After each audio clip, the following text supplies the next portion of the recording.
이 영상은 갈등 없는 조용한 야담입니다. 피곤한 당신의 마음을 안정시켜주는 수면 영상의 역할도 합니다. 편안한 밤 되십시오.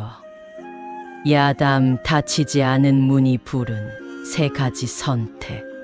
깊어가는 밤입니다. 창밖의 어둠이 방 안의 불빛을 더 아늑하게 만들어주는 시간이지요. 오늘 하루 여러분의 마음은 어느 문 앞에 머물다 오셨습니까? 아들 방문, 손자 방문, 병원 응급실 문, 요양원 면회실 문, 그리고 그 전화 한 통을 걸까 말까 망설이던 마음의 문까지. 사람의 인생은 수많은 문을 지나가는 여정이라고들 합니다. 어떤 문은 활짝 열려 반기고 어떤 문은 굳게 닫혀 우리를 돌려보내기도 하지요. 하지만 가장 무서운 문은 따로 있습니다. 바로 슬쩍 열려있는 문입니다. 오늘 들려드릴 세 가지 이야기는 아주 오래전부터 우리 곁을 떠돌던 이야기들입니다. 이 이야기의 주인공들은 모두 어느 날 밤 그 열린 문 앞에 서 있었습니다. 그 문을 닫을 수도 있었고 못 본 척 지나칠 수도 있었으며 용기를 내어 들어설 수도 있었습니다. 그러나 그들은 각기 다른 선택을 했습니다. 그리고 그 선택은 그들이 짐작조차 하지 못했던 방향으로 인생의 물줄기를 틀어놓았습니다. 자, 이제 마음의 등불을 잠시 낮추시고 옛 이야기 속의 그 문 앞으로 함께 가보시지요. 첫 번째 이야기. 그날 밤 아무도 문을 잠그지 않았다. 조선 말기 강원도 깊은 산골짜기. 눈이 많이 오고 비가 한번 내리며 사흘은 거뜬히 길이 끊기던 고장에 한 노인이 살고 있었습니다. 마을 사람들은 그를 두고 이렇게 말하곤 했습니다. 남한테 해 끼친 적 없는 양반이지. 대신 남 일에도 절대 손 안 대는 사람일세. 노인의 집은 마을에서 제일 높은 언덕 끝에 있었습니다. 쓰러질 듯한 초가집, 삐걱거리는 살인문, 잡초가 발목을 덮은 마당. 한때는 아이 웃음소리로 떠들썩했던 집이었지만 이제는 오직 빗소리와 바람소리만 드나드는 집이 되었지요. 허허, 또 비가 오려나. 삭신이 쑤시는 걸 보니 며칠은 퍼붓겠군. 노인은 은근히 비 오는 날을 좋아했습니다. 비가 내리면 누구도 언덕 위까지 찾아오지 않기 때문이었습니다. 자식도 며느리도 이웃도 아무도. 젊었을 적 그는 집안의 기둥이었습니다. 아침부터 밤까지 장터와 밭을 오가며 돈을 벌어 식구들을 먹여 살렸지요. 대신 집안일, 아이들 감정, 며느리의 눈물에는 눈길 한 번 주지 않았습니다. 남의 속은 남이 알아서 풀어야지. 내가 거기 섞이면 괜한 말 나오는 법이야. 내 귀와 입은 내 것, 남 일에 써야 할 이유는 없지. 그 말이 결국 자기 식구들의 가슴을 얼마나 차갑게 만들었는지 노인은 늦게서야 깨닫게 됩니다. 하지만 그 무렵에는 이미 아들도 며느리도 다른 고을로 떠나버린 뒤였습니다. 가끔 들려오는 소식은 바쁘다, 형편이 어렵다는 말뿐이었고 결국 명절마저 서신 한 통으로 대신되는 사이가 되어 버렸습니다. 비 내리던 밤 열린 문. 그날 밤이었습니다.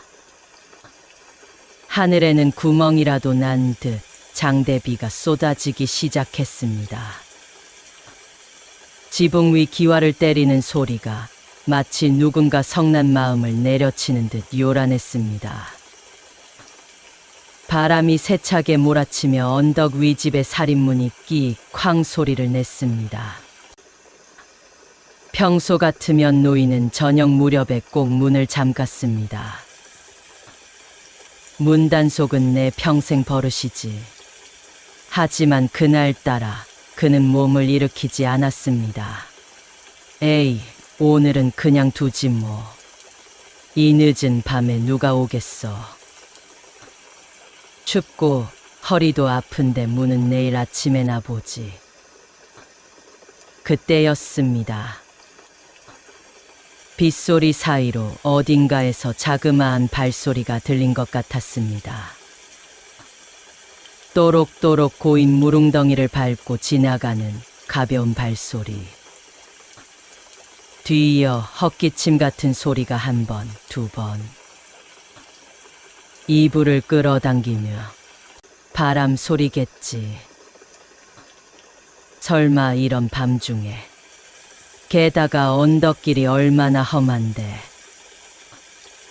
누가 올 리가 없어.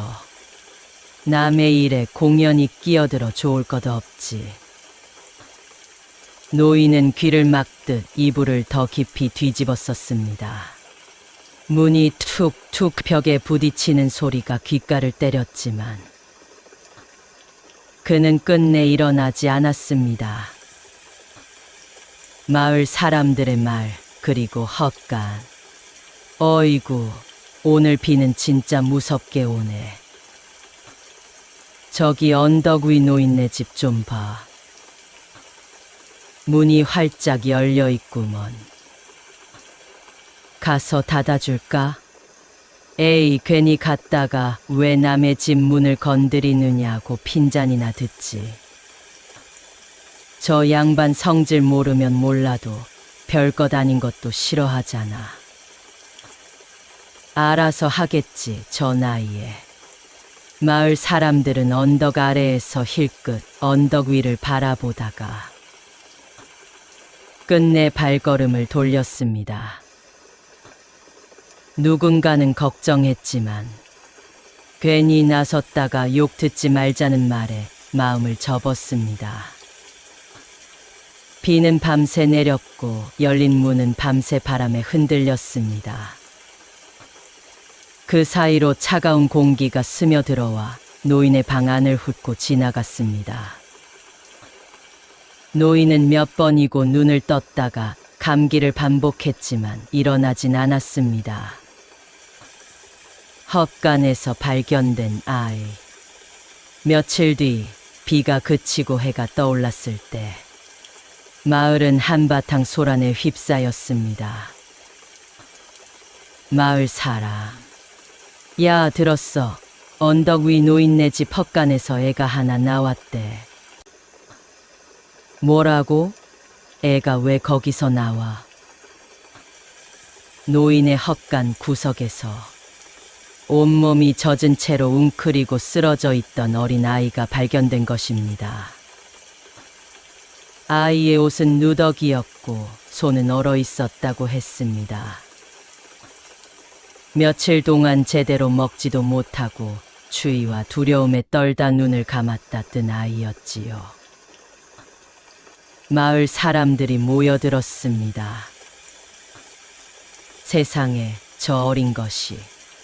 비 오는 그날 분명 언덕 쪽으로 올라가는 작은 그림자를 본 것 같기도 한데 노인네는 대체 뭘 한 거야? 문이 그렇게 열려 있었는데 한 번을 안 내다본 거야? 세상이 아무리 각박해도 그렇지. 문 앞까지 온 애를 몰라보고 그냥 잔 거라면 그게 사람인가? 사람들은 수근거렸습니다. 그러나 누구 하나 그 비 오는 밤에 언덕을 올라가 보겠다고 나섰던 사람도 없었습니다. 노인은 아무 말도 하지 않았습니다. 그저 헛간 쪽을 바라보며 굳은 얼굴로 서 있을 뿐이었습니다. 눈이 마주친 순간 아이를 데리고 내려가는 마을 사람들 틈에서 잠깐, 아주 잠깐 아이와 노인의 눈이 마주쳤습니다. 아이의 눈망울에는 원망이 서려 있지 않았습니다. 차라리 슬픈 질문이 떠 있었습니다. 왜 문을 닫아주지 않았느냐고. 노인은 숨이 턱 막혀 헛기침을 했습니다. 내가 그때 한 걸음만 나갔더라면, 그저 문을 닫으러 한 번만 일어났더라면, 저 아이가 그 추운 헛간에서 그렇게 오래 떨지는 않았을 텐데. 그는 깨달았습니다. 평생 지켜온 자신의 편안함이 누군가의 한밤중을 얼어붙게 만들었다는 것을. 젊었을 때 며느리가 울먹이며 말하던 날이 떠올랐습니다. 며느리의 기억 속 목소리. 아버님, 저도 말씀 좀 드려도 될까요? 젊은 시절의 노인. 나는 부부 싸움에 끼지 않네. 둘이 알아서 해결해. 나까지 골치 아플 일 만들지 말고. 그날 며느리는 끝내 아무 말도 하지 못한 채 친정으로 내려가 버렸습니다. 그리고 그 뒤로 며느리는 다시 시댁문을 넘지 않았습니다. 닫지 않는 문, 그리고 아무도 들어오지 않는 집. 그날 이후로 노인은 집 문을 다시는 잠그지 않았습니다. 비가 와도 눈이 와도 밤이 깊어도 살인문은 늘 조금씩 열려 있었습니다. 노인네, 요샌 문을 아예 안 잠그더라. 나이 들면 겁도 없어지나 보지. 그러나 이상한 일입니다. 그렇게 문을 열어두었건만 그 집으로 들어가는 사람은 좀처럼 없었습니다. 마을 사람, 자식들도, 며느리도, 이웃들도 언젠가 한번 가봐야지 하면서도 언덕길이 멀다는 핑계로 자꾸만 발걸음을 미뤘습니다. 마을 사람, 노인은 벌을 받지 않았습니다. 관가에 끌려가지도 않았고 누구에게 손가락질을 정면으로 받지도 않았습니다. 하지만 그는 알았습니다. 마을 사람, 비가 내릴 때마다 헛간 쪽에서 어린아이의 숨소리가 들리는 것 같다는 사실을, 문을 안 닫은 죄를 이렇게 평생 갚게 될 줄이야. 그는 평생 그 열린 문 앞에서 멈춰 서 있었습니다. 마음의 문을 닫지도 완전히 열지도 못한 채 말입니다. 비가 내리는 밤이면 노인은 조심스럽게 문간에 등잔불을 하나 걸어놓곤 했습니다. 혹시라도 언제 그날 밤에 아이와 같은 발소리가 다시 들리면 이번엔 문 앞까지라도 나가 보려고. 그때는 아무도 몰랐습니다. 그저 문 하나를 닫지 않은 게 한 사람의 영혼을 평생 비바람 속에 세워두게 될 줄은 말입니다. 두 번째 이야기. 열어서는 안 될 문을 연 사내. 두 번째 이야기는 장터에서 시작됩니다. 조선 어느 시골 장터, 사람들의 웃음소리와 흥정이 뒤섞인 그곳에서 한 사내가 살았습니다. 사내는 자파를 팔며 생계를 이어갔지만 진짜 장기는 소문 모으기였습니다. 누가 빚을 졌는지, 어느 집 며느리가 시어머니와 다투는지 장터의 모든 비밀이 그의 입에서 완성되곤 했지요. 사내가 말했습니다. 이복개들, 최친사댁 담벼락이 왜 저렇게 낮아졌겠어? 다 이유가 있는 법이지. 나는 눈만 살짝 돌려도 다 안다니까. 세상에 비밀은 없어. 문이 있으면 열어보라고 있는 거지. 사내는 그렇게 웃으며 살았습니다. 하지만 그의 속마음은 조금 달랐습니다. 젊은 시절 그는 장사에 재능이 있었지만 가족 때문에 큰 돈을 날린 적이 있었지요.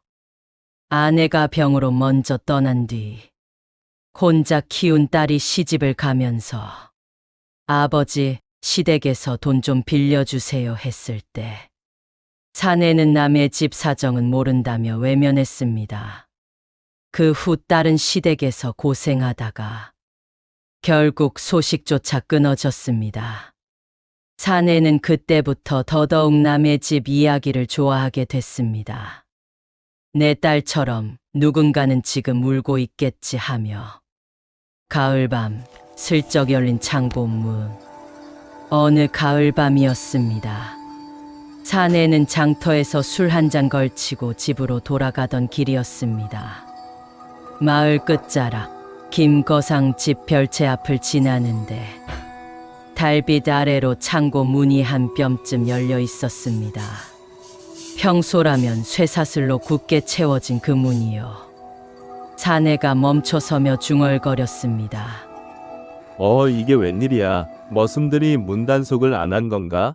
아니면 도둑이라도 들었나? 이거 그냥 지나치면 안 되겠는데 내가 확인 좀 해줘야지. 사내의 가슴이 쿵쾅거렸습니다. 공포라기보다 호기심과 알 수 없는 끌림이었습니다. 주변을 살피니 아무도 없었습니다. 풀벌레 소리만 울려 퍼졌지요. 그는 떨리는 손으로 문고리를 잡았습니다. 끼익 소리와 함께 문이 열렸습니다.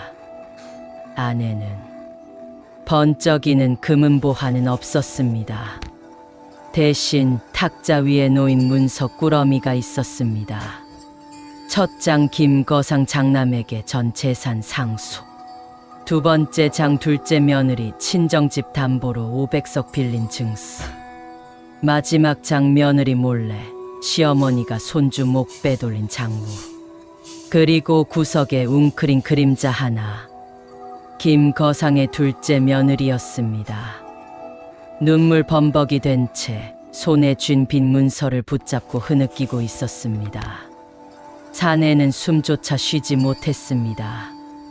저 여인이 시댁 돈을 위해 친정을 담보로 잡힌 거였군. 내 딸도 이런 고통을 겪었을까? 그는 황급히 문을 닫고 도망쳤습니다. 하지만 본 것은 이미 머릿속에 새겨졌지요. 장터의 소문통이 침묵하다. 마을 사람들이 웅성거렸습니다. 야, 그 사내 요즘 왜 저래? 예전엔 장터에서 제일 시끄럽더니 이제는 눈도 못 마주치고 얼굴빛이 흑빛이야. 돈 좀 벌었나 싶기도 한데 사람이 꼭 뭔가 큰 걸 본 사람 같지 않느냐? 사내는 입을 다물었습니다. 장터에서 누군가 김거상 며느리 얘기 들었어 하면 갑자기 화제를 돌리거나 자리를 피했습니다. 밤마다 그 문서와 며느리의 눈물이 떠올랐습니다. 내가 한마디만 해도 저 집이 발칵 뒤집힐 텐데. 하지만 그 며느리가 얼마나 고통스러울지 내 딸 생각이 나서 도저히 입이 떨어지지 않아. 그는 점점 장터에 나오지 않게 됐습니다. 사람들은 장사꾼 기질이 사라졌다며 고개를 저었지만 사내는 알았습니다. 사내는 혼잣말로 중얼거렸습니다. 열지 말았어야 했어. 그저 열려있길래 본 것뿐인데 왜 내 머릿속에서 그 며느리 울음소리가 떠나질 않는 걸까? 사람들이 나를 이상하게 보지만 사실 그들은 모르는 거지. 내가 그 문을 연 순간 내 평안도 함께 사라졌다는 걸. 비밀의 무게 그리고 늦은 후회. 사내는 아무것도 훔치지 않았습니다. 관가 조사가 와도 흔적은 없었지요. 하지만 그는 스스로를 벌주고 있었습니다. 어느 날 장터에서 김거상 며느리가 웃는 모습을 봤습니다. 가족과 함께 장을 보는 평범한 모습. 하지만 사내는 알았습니다. 저 미소 뒤에 숨겨진 빚과 아픔을. 사내는 깨달았습니다. 남의 집 사정은 모르는 게 약이더군. 내가 본 게 그 사람들 가슴에 꽂힌 비수인지 마지막 버팀목인지 내 한마디가 칼을 더 깊이 박을까 두려워 입을 다물었네. 늙은 사내는 장사를 접고 집에 틀어박혔습니다. 딸에게서 온 연락도 끊긴 채로 그는 깨달았습니다. 열어선 안 될 문을 연 죄는 훔친 게 아니라 본 것 때문에 생기는 법이라는 걸. 문은 처음엔 기회처럼 보였습니다. 남들보다 앞서가는 지름길처럼요. 하지만 끝에 가니 그의 영혼을 갉아먹는 덫이었습니다. 그때는 아무도 몰랐습니다. 궁금해서 열어본 문 하나가 한 사람의 활기찬 장터 인생을 영원한 침묵 속에 가두게 할 줄은 말입니다. 세 번째 이야기, 끝내 문 앞에 서지 않은 사람. 마지막 이야기는 조금 다른 결을 가집니다. 이 사람은 문을 열지도 닫지도 않았습니다. 아예 문 근처로 다가가지 않았지요. 마을 사람들은 그를 두고 입을 모아 말했습니다. 참으로 법 없이도 살 사람일세. 해 끼치지 않고 잘 살지. 그는 선비였습니다. 매사에 신중했고 큰 소리 한 번 내지 않았습니다. 집안에서는 아내와 자식 사이에서 늘 중간만 가는 사람. 며느리와 시어머니가 다툴 때면 너희들끼리 알아서 해라 하며 방으로 물러나곤 했지요. 젊은 시절 그는 그렇게 평화롭게 살았습니다. 아내가 병으로 먼저 떠난 뒤에도 자식들이 시집 가며 멀어져도 내가 나서면 더 꼬인다며 손을 떼는 삶을 택했습니다. 마을 사람이 말했습니다. 그 선비 말인가? 참 점잖지. 남이랑 큰 소리 한 번 안 내고 늘 조용히 사네. 좋은 사람이지. 해는 안 끼치니까. 그때 선비가 말했습니다. 남 일에 끼면 손해지. 가족끼리도 그렇고. 나는 모르는 게 제일 깨끗해. 그게 내 평생 신조야. 겨울밤, 어긋난 공회당 문. 어느 추운 겨울밤이었습니다. 눈발이 치기 시작하고 마을 길이 얼어붙던 때, 마을 한복판 공회당 근처에서 이상한 소리가 들려왔습니다. 벽을 긁는 소리, 그리고 아주 낮은 목소리로 중얼거리는 소리. 아버지 같은 희미한 부름. 선비는 마침 그 길을 지나고 있었습니다. 집으로 가는 길목이 바로 공회당 앞이었지요. 달빛 아래 공회당 문이 살짝 어긋나 있었습니다. 틈새로 하얀 입김과 희미한 그림자가 새어나왔습니다. 선비가 걸음을 멈추고 무슨 소리가 들린 것 같은데. 하지만 이 밤중에 내가 관여할 일은 아니지. 혹시 골치 아픈 일에 휘말리면 어쩌나. 문 열었다가 도둑질이라도 하면 나까지 관가에 끌려가겠네. 그래, 못 들은 걸로 하자. 나는 원래 귀가 어두운 편이니까. 선비는 옷깃을 여몄습니다. 문 앞으로 한 걸음 다가가는 대신 길 반대편으로 크게 돌아갔습니다. 그는 문 안에 누가 있는지, 왜 그런 소리가 나는지 궁금해하지 않기로 했습니다. 그게 내 평온을 지키는 가장 착한 길이라고 믿었기 때문입니다. 다음 날 아침 병석에 누운 나그네. 다음 날 아침 마을 사람들은 공회당 안에서 한 사람을 발견했습니다. 밤새 추위에 떨다 기력을 잃은 나그네였지요. 옷은 낡았고 손에는 먼 길을 온 듯 지친 기색이 역력했습니다. 다행히 목숨은 건졌지만 의원에 며칠을 누워야 했습니다. 마을 사람들이 웅성거렸습니다. 어젯밤에 여기 지나간 사람 없었어? 조금만 일찍 발견했어도 이 지경은 안 됐을 텐데. 하필 어제따라 다들 일찍 잠들었나 보구먼. 저 나그네 서울에서 내려온 사람이라던데. 아버지를 찾으러 왔다가 길을 잃었대. 안타깝게도 겨울밤에 문 하나만 제대로 닫혀 있었다면. 선비는 그 대화를 옆에서 듣고 있었습니다. 그는 여전히 입을 다물었습니다. 자신이 그 밤 그 문 앞을 지나갔다는 사실을 누구에게도 말하지 않았습니다. 그는 여전히 착한 사람으로 남아 있었습니다. 하지만 그날 이후 선비의 꿈속에는 매일 밤 그 어긋난 문틈이 나타났습니다. 아무런 색도 소리도 없는 그 문틈이 마치 거대한 입처럼 자신을 비웃는 것 같았습니다. 깨끗한 손, 그러나 비어있던 손. 선비는 거울을 보며 말했습니다. 사람들은 나를 착하다고 하지.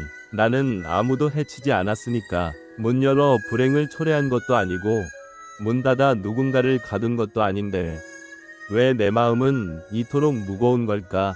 어느 날 선비는 의원에 누워있는 나그네를 찾아갔습니다. 아버지를 찾으러 왔다는 말에 옛날 자기 자식들의 얼굴이 스쳤습니다. 자식들이 아버지 좀 도와주세요 했을 때 너희들끼리 해라 했던 그때처럼요. 나그네는 약해진 목소리로 말했습니다. 그날 밤 문틈으로 누군가 지나가는 발소리를 들었어요. 도와달라고 외쳤는데 아무도 오지 않았죠. 선비는 속으로 말했습니다. 그 발소리가 나였구나. 나는 해치지 않은 게 아니라 도울 손을 내밀지 않은 거였어. 선비는 깨달았습니다.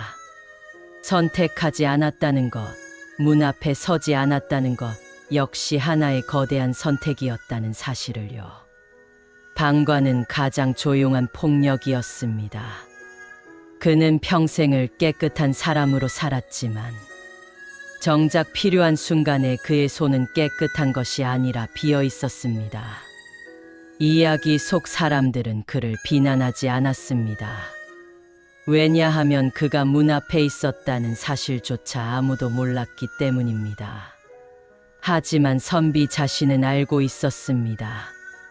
평생 그 문 앞을 비겁하게 지나치던 자신의 뒷모습을 보며 살아가야 한다는 걸.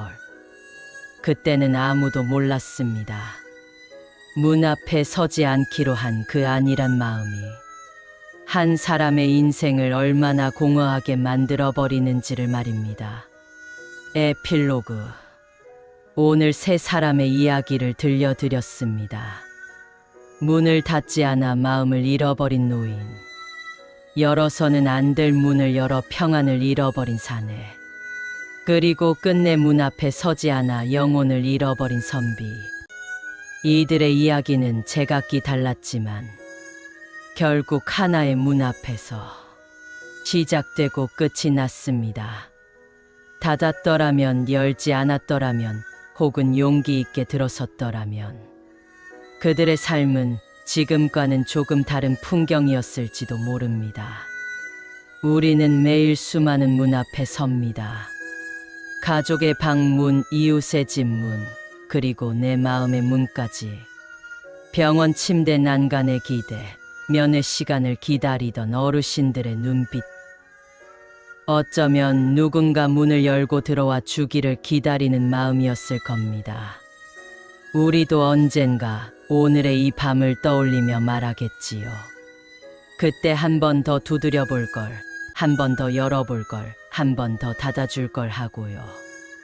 대부분의 사람은 그 선택이 얼마나 오래도록 가슴에 남는지 그때는 알지 못합니다. 세월이 흐르고 흘러 머리에 하얀 서리가 내려앉을 때쯤에야 비로소 깨닫게 되지요. 인생에서 가장 중요했던 순간은 거창한 성공의 자리가 아니라 누군가의 도움이 필요했던 그 삐걱거리는 문 앞이었다는 사실을요. 오늘 밤 잠자리에 들기 전 여러분의 마음속 문을 한번 가만히 들여다보시길 바랍니다. 혹시 닫아주어야 할 문을 잊지는 않으셨는지, 혹은 누군가를 위해 열어주어야 할 문을 굳게 잠그고 계시지는 않은지 말입니다. 이제 깊은 잠을 청할 시간입니다. 오늘 밤은 부디 무겁지 않은 평온한 꿈을 꾸시길 바랍니다. 여러분의 밤이 그 어느 때보다 따뜻하기를 기원하며 오늘의 야담을 마칩니다. 편안한 밤 되십시오. 이 영상은 갈등 없는 조용한 야담입니다. 피곤한 당신의 마음을 안정시켜주는 수면 영상의 역할도 합니다. 편안한 밤 되십시오. 야담 닫히지 않은 문이 부른 세 가지 선택. 깊어가는 밤입니다. 창밖의 어둠이 방 안의 불빛을 더 아늑하게 만들어주는 시간이지요. 오늘 하루 여러분의 마음은 어느 문 앞에 머물다 오셨습니까? 아들 방문, 손자 방문, 병원 응급실 문, 요양원 면회실 문, 그리고 그 전화 한 통을 걸까 말까 망설이던 마음의 문까지. 사람의 인생은 수많은 문을 지나가는 여정이라고들 합니다. 어떤 문은 활짝 열려 반기고 어떤 문은 굳게 닫혀 우리를 돌려보내기도 하지요. 하지만 가장 무서운 문은 따로 있습니다. 바로 슬쩍 열려있는 문입니다. 오늘 들려드릴 세 가지 이야기는 아주 오래전부터 우리 곁을 떠돌던 이야기들입니다. 이 이야기의 주인공들은 모두 어느 날 밤 그 열린 문 앞에 서 있었습니다. 그 문을 닫을 수도 있었고 못 본 척 지나칠 수도 있었으며 용기를 내어 들어설 수도 있었습니다. 그러나 그들은 각기 다른 선택을 했습니다. 그리고 그 선택은 그들이 짐작조차 하지 못했던 방향으로 인생의 물줄기를 틀어놓았습니다. 자, 이제 마음의 등불을 잠시 낮추시고 옛 이야기 속의 그 문 앞으로 함께 가보시지요. 첫 번째 이야기. 그날 밤 아무도 문을 잠그지 않았다. 조선 말기 강원도 깊은 산골짜기. 눈이 많이 오고 비가 한 번 내리며 사흘은 거뜬히 길이 끊기던 고장에 한 노인이 살고 있었습니다. 마을 사람들은 그를 두고 이렇게 말하곤 했습니다. 남한테 해 끼친 적 없는 양반이지. 대신 남 일에도 절대 손 안 대는 사람일세. 노인의 집은 마을에서 제일 높은 언덕 끝에 있었습니다. 쓰러질 듯한 초가집, 삐걱거리는 살인문, 잡초가 발목을 덮은 마당. 한때는 아이 웃음소리로 떠들썩했던 집이었지만 이제는 오직 빗소리와 바람소리만 드나드는 집이 되었지요. 허허, 또 비가 오려나. 삭신이 쑤시는 걸 보니 며칠은 퍼붓겠군. 노인은 은근히 비 오는 날을 좋아했습니다.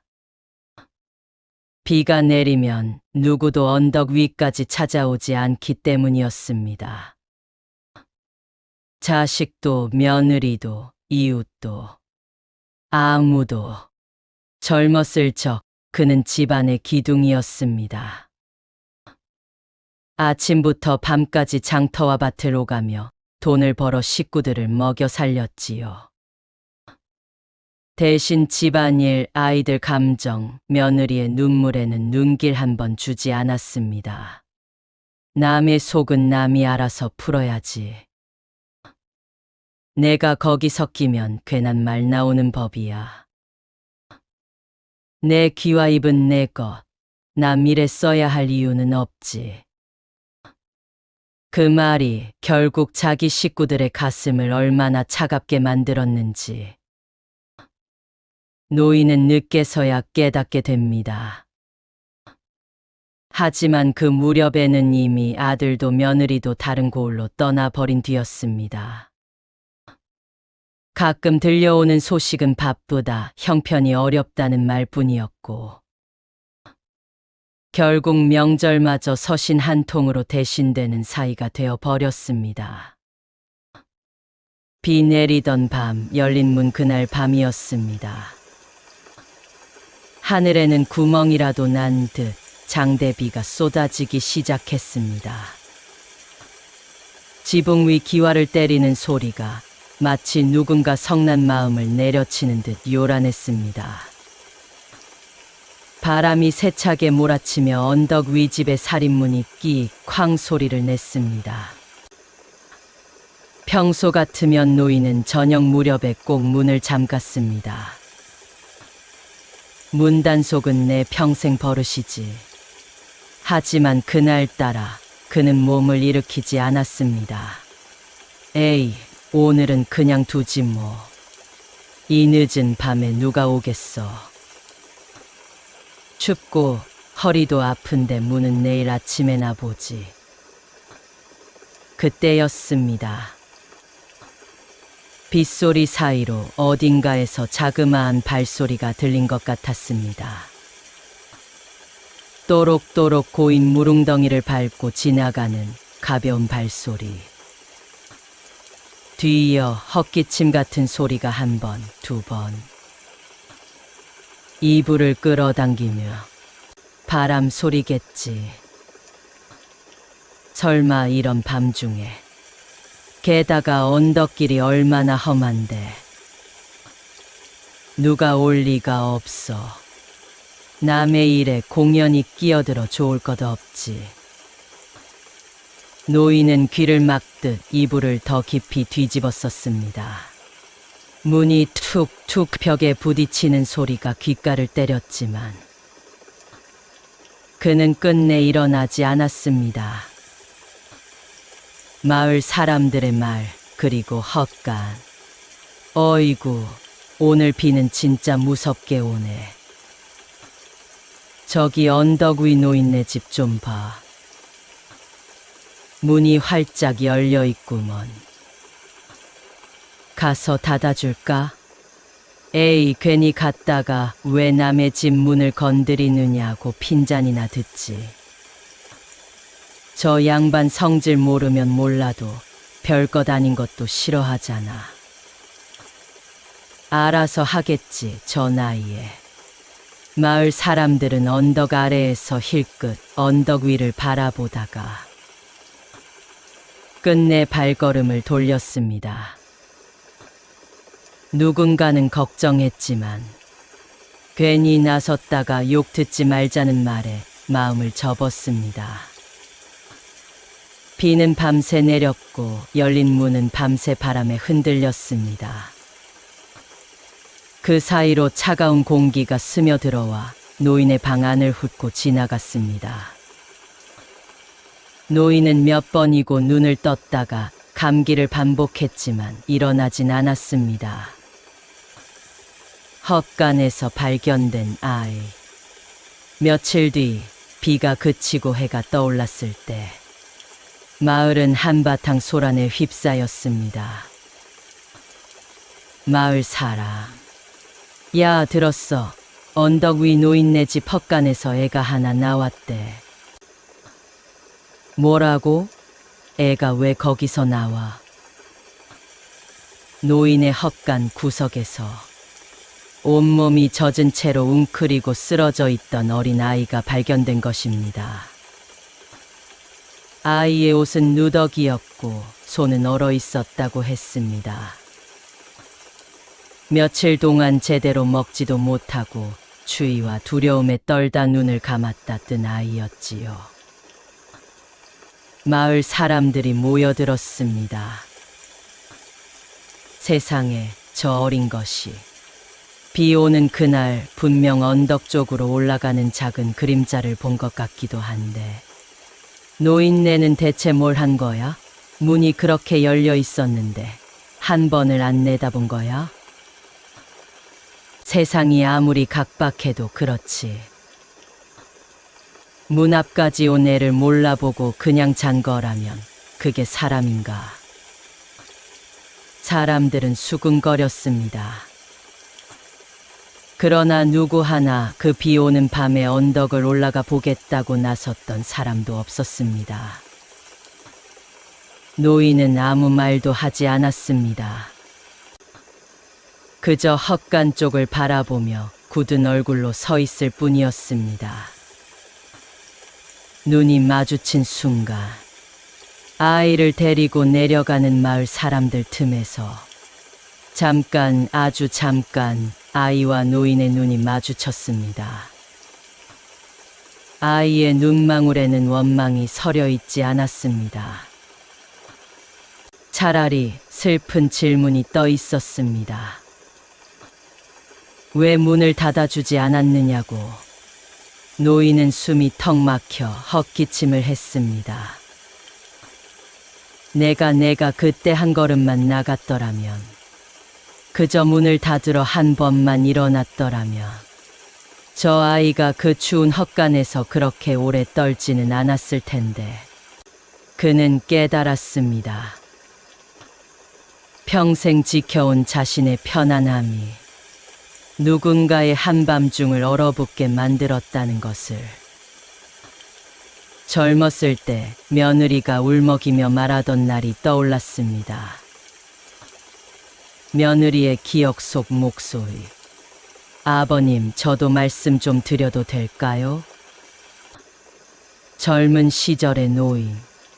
나는 부부 싸움에 끼지 않네. 둘이 알아서 해결해. 나까지 골치 아플 일 만들지 말고.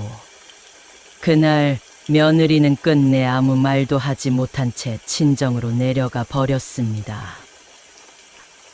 그리고 그 뒤로 며느리는 다시 시댁문을 넘지 않았습니다. 닫지 않는 문, 그리고 아무도 들어오지 않는 집.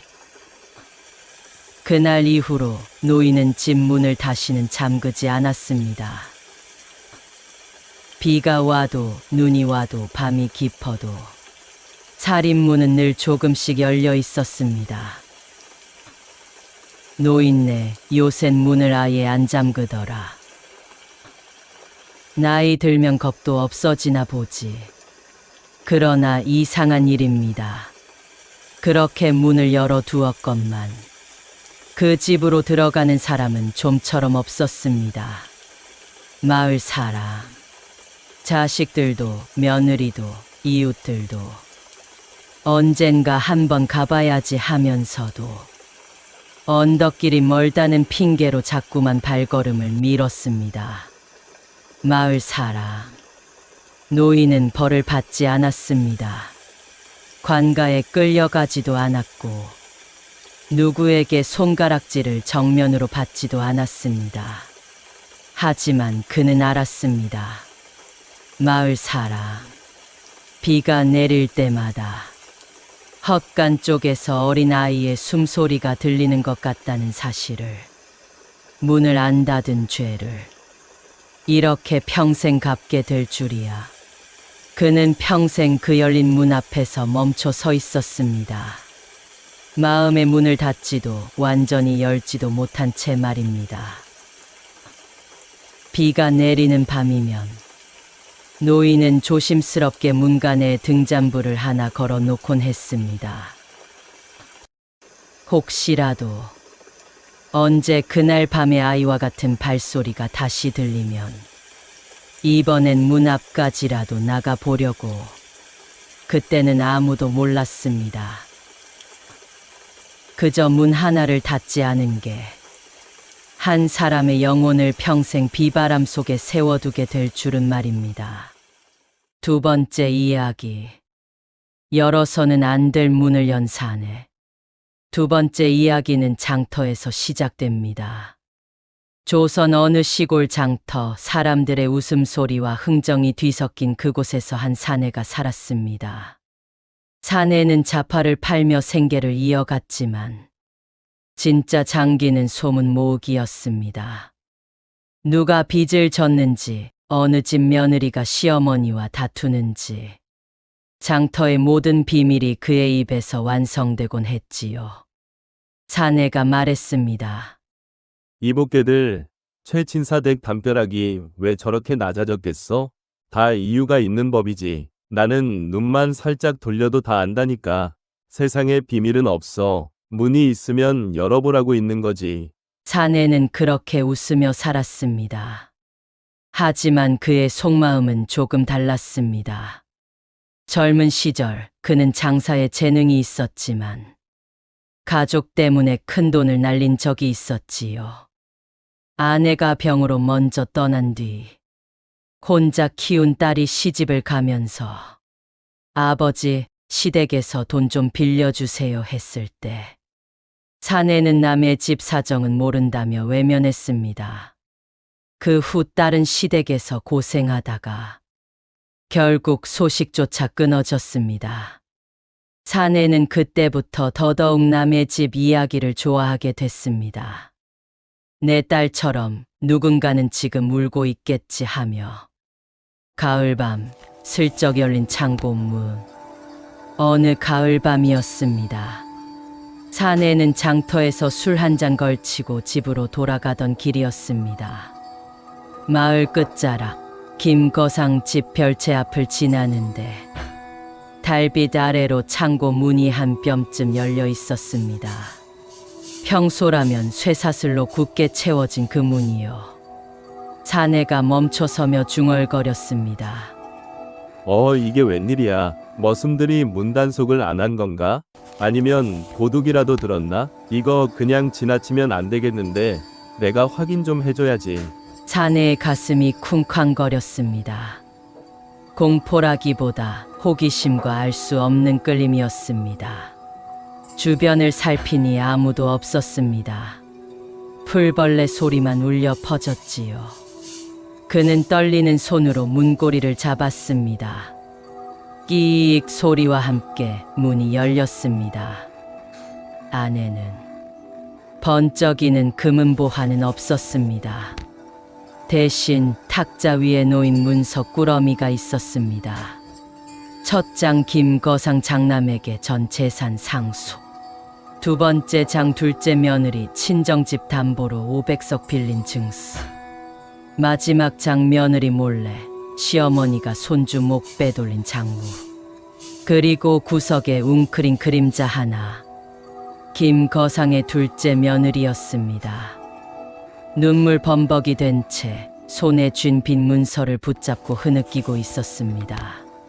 사내는 숨조차 쉬지 못했습니다. 저 여인이 시댁 돈을 위해 친정을 담보로 잡힌 거였군.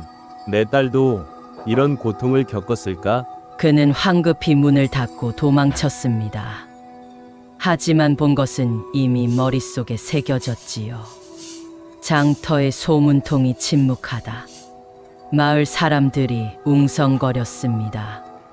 야, 그 사내 요즘 왜 저래? 예전엔 장터에서 제일 시끄럽더니 이제는 눈도 못 마주치고 얼굴빛이 흑빛이야. 돈 좀 벌었나 싶기도 한데 사람이 꼭 뭔가 큰 걸 본 사람 같지 않느냐? 사내는 입을 다물었습니다. 장터에서 누군가 김거상 며느리 얘기 들었어 하면 갑자기 화제를 돌리거나 자리를 피했습니다. 밤마다 그 문서와 며느리의 눈물이 떠올랐습니다. 내가 한마디만 해도 저 집이 발칵 뒤집힐 텐데. 하지만 그 며느리가 얼마나 고통스러울지 내 딸 생각이 나서 도저히 입이 떨어지지 않아. 그는 점점 장터에 나오지 않게 됐습니다. 사람들은 장사꾼 기질이 사라졌다며 고개를 저었지만 사내는 알았습니다. 사내는 혼잣말로 중얼거렸습니다. 열지 말았어야 했어. 그저 열려있길래 본 것뿐인데 왜 내 머릿속에서 그 며느리 울음소리가 떠나질 않는 걸까? 사람들이 나를 이상하게 보지만 사실 그들은 모르는 거지. 내가 그 문을 연 순간 내 평안도 함께 사라졌다는 걸. 비밀의 무게 그리고 늦은 후회. 사내는 아무것도 훔치지 않았습니다. 관가 조사가 와도 흔적은 없었지요. 하지만 그는 스스로를 벌주고 있었습니다. 어느 날 장터에서 김거상 며느리가 웃는 모습을 봤습니다. 가족과 함께 장을 보는 평범한 모습. 하지만 사내는 알았습니다. 저 미소 뒤에 숨겨진 빛과 아픔을 사내는 깨달았습니다. 남의 집 사정은 모르는 게 약이더군. 내가 본 게 그 사람들 가슴에 꽂힌 비수인지 마지막 버팀목인지 내 한마디가 칼을 더 깊이 박을까 두려워 입을 다물었네. 늙은 사내는 장사를 접고 집에 틀어박혔습니다. 딸에게서 온 연락도 끊긴 채로 그는 깨달았습니다. 열어선 안 될 문을 연 죄는 훔친 게 아니라 본 것 때문에 생기는 법이라는 걸. 문은 처음엔 기회처럼 보였습니다. 남들보다 앞서가는 지름길처럼요. 하지만 끝에 가니 그의 영혼을 갉아먹는 덫이었습니다. 그때는 아무도 몰랐습니다. 궁금해서 열어본 문 하나가 한 사람의 활기찬 장터 인생을 영원한 침묵 속에 가두게 할 줄은 말입니다. 세 번째 이야기, 끝내 문 앞에 서지 않은 사람. 마지막 이야기는 조금 다른 결을 가집니다. 이 사람은 문을 열지도 닫지도 않았습니다. 아예 문 근처로 다가가지 않았지요. 마을 사람들은 그를 두고 입을 모아 말했습니다. 참으로 법 없이도 살 사람일세. 해 끼치지 않고 잘 살지. 그는 선비였습니다. 매사에 신중했고 큰 소리 한 번 내지 않았습니다. 집안에서는 아내와 자식 사이에서 늘 중간만 가는 사람. 며느리와 시어머니가 다툴 때면 너희들끼리 알아서 해라 하며 방으로 물러나곤 했지요. 젊은 시절 그는 그렇게 평화롭게 살았습니다. 아내가 병으로 먼저 떠난 뒤에도 자식들이 시집 가며 멀어져도 내가 나서면 더 꼬인다며 손을 떼는 삶을 택했습니다. 마을 사람이 말했습니다.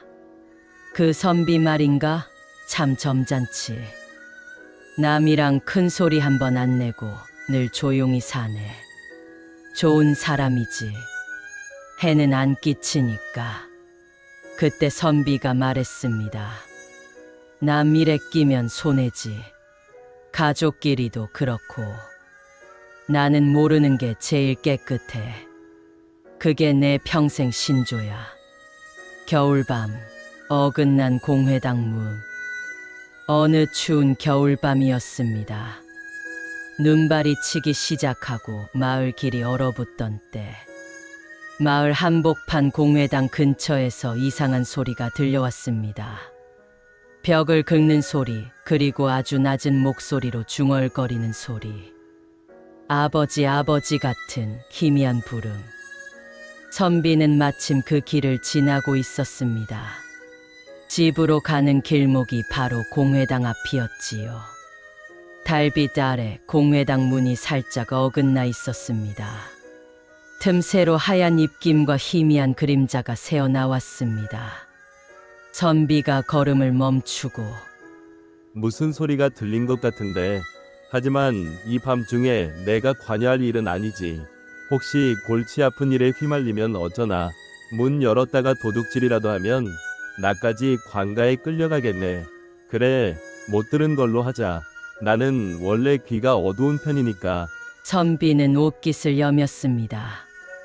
문 앞으로 한 걸음 다가가는 대신 길 반대편으로 크게 돌아갔습니다. 그는 문 안에 누가 있는지, 왜 그런 소리가 나는지 궁금해하지 않기로 했습니다. 그게 내 평온을 지키는 가장 착한 길이라고 믿었기 때문입니다. 다음 날 아침 병석에 누운 나그네. 다음 날 아침 마을 사람들은 공회당 안에서 한 사람을 발견했습니다. 밤새 추위에 떨다 기력을 잃은 나그네였지요. 옷은 낡았고 손에는 먼 길을 온 듯 지친 기색이 역력했습니다. 다행히 목숨은 건졌지만 의원에 며칠을 누워야 했습니다. 마을 사람들이 웅성거렸습니다. 어젯밤에 여기 지나간 사람 없었어? 조금만 일찍 발견했어도 이 지경은 안 됐을 텐데. 하필 어제 따라 다들 일찍 잠들었나 보구먼. 저 나그네 서울에서 내려온 사람이라던데. 아버지를 찾으러 왔다가 길을 잃었대. 안타깝게도 겨울밤에 문 하나만 제대로 닫혀 있었다면. 선비는 그 대화를 옆에서 듣고 있었습니다. 그는 여전히 입을 다물었습니다. 자신이 그 밤 그 문 앞을 지나갔다는 사실을 누구에게도 말하지 않았습니다. 그는 여전히 착한 사람으로 남아 있었습니다. 하지만 그날 이후 선비의 꿈속에는 매일 밤 그 어긋난 문틈이 나타났습니다. 아무런 색도 소리도 없는 그 문틈이 마치 거대한 입처럼 자신을 비웃는 것 같았습니다. 깨끗한 손, 그러나 비어있던 손. 선비는 거울을 보며 말했습니다. 사람들은 나를 착하다고 하지. 나는 아무도 해치지 않았으니까. 문 열어 불행을 초래한 것도 아니고 문 닫아 누군가를 가둔 것도 아닌데 왜 내 마음은 이토록 무거운 걸까? 어느 날 선비는 의원에 누워있는 나그네를 찾아갔습니다. 아버지를 찾으러 왔다는 말에 옛날 자기 자식들의 얼굴이 스쳤습니다. 자식들이 아버지 좀 도와주세요 했을 때 너희들끼리 해라 했던 그때처럼요. 나그네는 약해진 목소리로 말했습니다. 그날 밤 문틈으로 누군가 지나가는 발소리를 들었어요. 도와달라고 외쳤는데 아무도 오지 않았죠. 선비는 속으로 말했습니다. 그 발소리가 나였구나. 나는 해치지 않은 게 아니라 도울 손을 내밀지 않은 거였어. 선비는 깨달았습니다. 선택하지 않았다는 것, 문 앞에 서지 않았다는 것, 역시 하나의 거대한 선택이었다는 사실을요. 방과는 가장 조용한 폭력이었습니다. 그는 평생을 깨끗한 사람으로 살았지만 정작 필요한 순간에 그의 손은 깨끗한 것이 아니라 비어 있었습니다. 이야기 속 사람들은 그를 비난하지 않았습니다. 왜냐하면 그가 문 앞에 있었다는 사실조차 아무도 몰랐기 때문입니다. 하지만 선비 자신은 알고 있었습니다. 평생 그 문 앞을 비겁하게 지나치던 자신의 뒷모습을 보며 살아가야 한다는 걸. 그때는 아무도 몰랐습니다. 문 앞에 서지 않기로 한 그 안일한 마음이 한 사람의 인생을 얼마나 공허하게 만들어버리는지를 말입니다. 에필로그. 오늘 세 사람의 이야기를 들려드렸습니다. 문을 닫지 않아 마음을 잃어버린 노인. 열어서는 안 될 문을 열어 평안을 잃어버린 사내. 그리고 끝내 문 앞에 서지 않아 영혼을 잃어버린 선비. 이들의 이야기는 제각기 달랐지만 결국 하나의 문 앞에서 시작되고 끝이 났습니다. 닫았더라면, 열지 않았더라면, 혹은 용기 있게 들어섰더라면 그들의 삶은 지금과는 조금 다른 풍경이었을지도 모릅니다. 우리는 매일 수많은 문 앞에 섭니다. 가족의 방문, 이웃의 집 문, 그리고 내 마음의 문까지. 병원 침대 난간의 기대, 면회 시간을 기다리던 어르신들의 눈빛. 어쩌면 누군가 문을 열고 들어와 주기를 기다리는 마음이었을 겁니다. 우리도 언젠가 오늘의 이 밤을 떠올리며 말하겠지요. 그때 한 번 더 두드려 볼 걸, 한 번 더 열어볼 걸, 한 번 더 닫아줄 걸 하고요. 대부분의 사람은 그 선택이 얼마나 오래도록 가슴에 남는지 그때는 알지 못합니다. 세월이 흐르고 흘러 머리에 하얀 서리가 내려앉을 때쯤에야 비로소 깨닫게 되지요. 인생에서 가장 중요했던 순간은 거창한 성공의 자리가 아니라 누군가의 도움이 필요했던 그 삐걱거리는 문 앞이었다는 사실을요. 오늘 밤 잠자리에 들기 전 여러분의 마음속 문을 한번 가만히 들여다보시길 바랍니다. 혹시 닫아주어야 할 문을 잊지는 않으셨는지, 혹은 누군가를 위해 열어주어야 할 문을 굳게 잠그고 계시지는 않은지 말입니다. 이제 깊은 잠을 청할 시간입니다. 오늘 밤은 부디 무겁지 않은 평온한 꿈을 꾸시길 바랍니다. 여러분의 밤이 그 어느 때보다 따뜻하기를 기원하며 오늘의 야담을 마칩니다. 편안한 밤 되십시오. 이 영상은 갈등 없는 조용한 야담입니다. 피곤한 당신의 마음을 안정시켜주는 수면 영상의 역할도 합니다. 편안한 밤 되십시오. 야담 닫히지 않은 문이 부른 세 가지 선택. 깊어가는 밤입니다.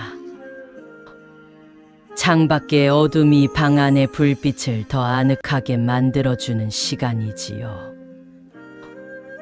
오늘 하루 여러분의 마음은 어느 문 앞에 머물다 오셨습니까? 아들 방문, 손자 방문, 병원 응급실 문, 요양원 면회실 문, 그리고 그 전화 한 통을 걸까 말까 망설이던 마음의 문까지.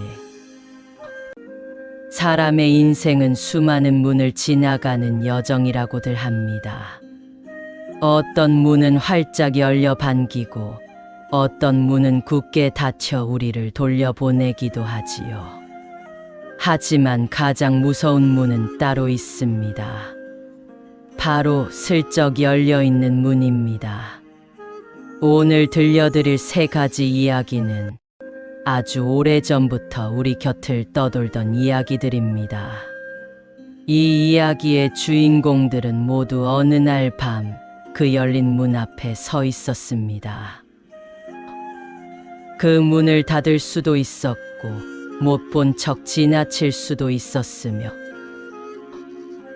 용기를 내어 들어설 수도 있었습니다. 그러나 그들은 각기 다른 선택을 했습니다. 그리고 그 선택은 그들이 짐작조차 하지 못했던 방향으로 인생의 물줄기를 틀어놓았습니다. 자, 이제 마음의 등불을 잠시 낮추시고 옛 이야기 속의 그 문 앞으로 함께 가보시지요. 첫 번째 이야기. 그날 밤 아무도 문을 잠그지 않았다. 조선 말기 강원도 깊은 산골짜기. 눈이 많이 오고 비가 한 번 내리며 사흘은 거뜬히 길이 끊기던 고장에 한 노인이 살고 있었습니다. 마을 사람들은 그를 두고 이렇게 말하곤 했습니다. 남한테 해 끼친 적 없는 양반이지. 대신 남 일에도 절대 손 안 대는 사람일세. 노인의 집은 마을에서 제일 높은 언덕 끝에 있었습니다. 쓰러질 듯한 초가집, 삐걱거리는 살인문, 잡초가 발목을 덮은 마당.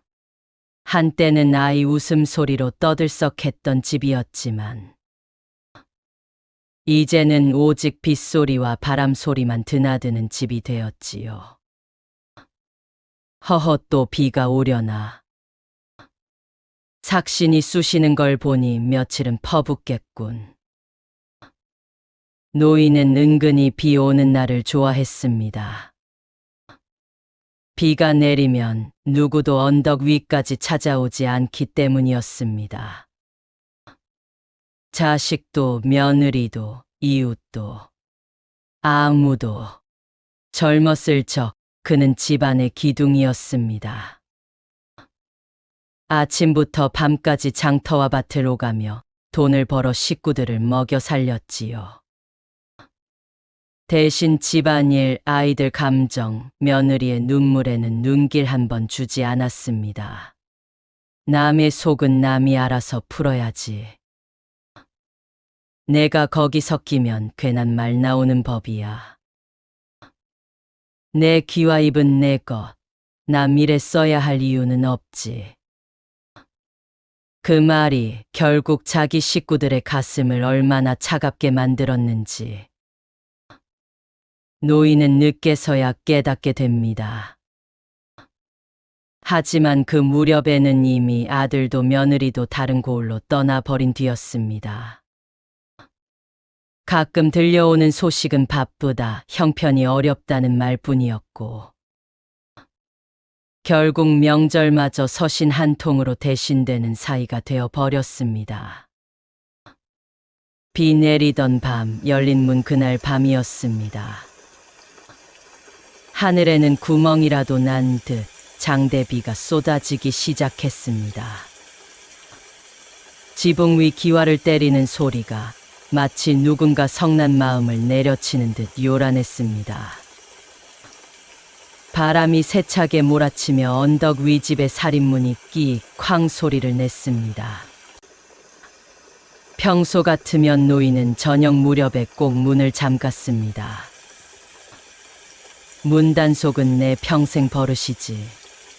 하지만 그날따라 그는 몸을 일으키지 않았습니다.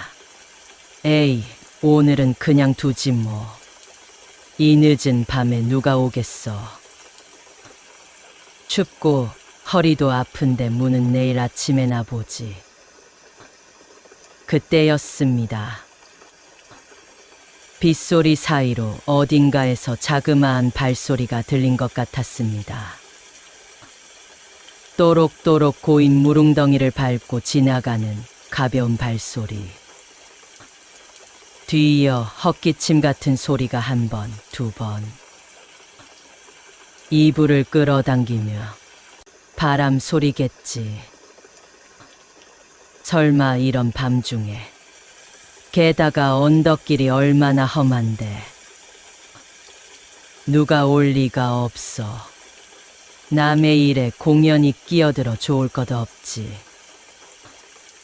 노인은 귀를 막듯 이불을 더 깊이 뒤집었었습니다. 문이 툭툭 벽에 부딪히는 소리가 귓가를 때렸지만 그는 끝내 일어나지 않았습니다. 마을 사람들의 말, 그리고 헛간. 어이구, 오늘 비는 진짜 무섭게 오네. 저기 언덕 위 노인네 집 좀 봐. 문이 활짝 열려 있구먼. 가서 닫아줄까? 에이, 괜히 갔다가 왜 남의 집 문을 건드리느냐고 핀잔이나 듣지. 저 양반 성질 모르면 몰라도 별것 아닌 것도 싫어하잖아. 알아서 하겠지, 저 나이에. 마을 사람들은 언덕 아래에서 힐끗 언덕 위를 바라보다가 끝내 발걸음을 돌렸습니다. 누군가는 걱정했지만 괜히 나섰다가 욕 듣지 말자는 말에 마음을 접었습니다. 비는 밤새 내렸고 열린 문은 밤새 바람에 흔들렸습니다.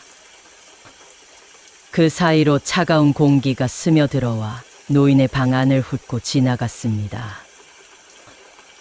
노인은 몇 번이고 눈을 떴다가 감기를 반복했지만 일어나진 않았습니다. 헛간에서 발견된 아이.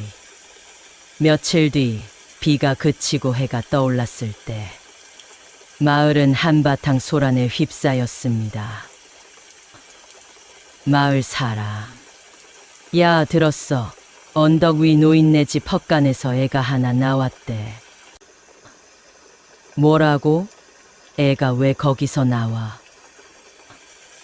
노인의 헛간 구석에서 온몸이 젖은 채로 웅크리고 쓰러져 있던 어린 아이가 발견된 것입니다. 아이의 옷은 누더기였고 손은 얼어 있었다고 했습니다. 며칠 동안 제대로 먹지도 못하고 추위와 두려움에 떨다 눈을 감았다 뜬 아이였지요. 마을 사람들이 모여들었습니다. 세상에, 저 어린 것이. 비 오는 그날 분명 언덕 쪽으로 올라가는 작은 그림자를 본 것 같기도 한데 노인네는 대체 뭘 한 거야? 문이 그렇게 열려 있었는데 한 번을 안 내다본 거야?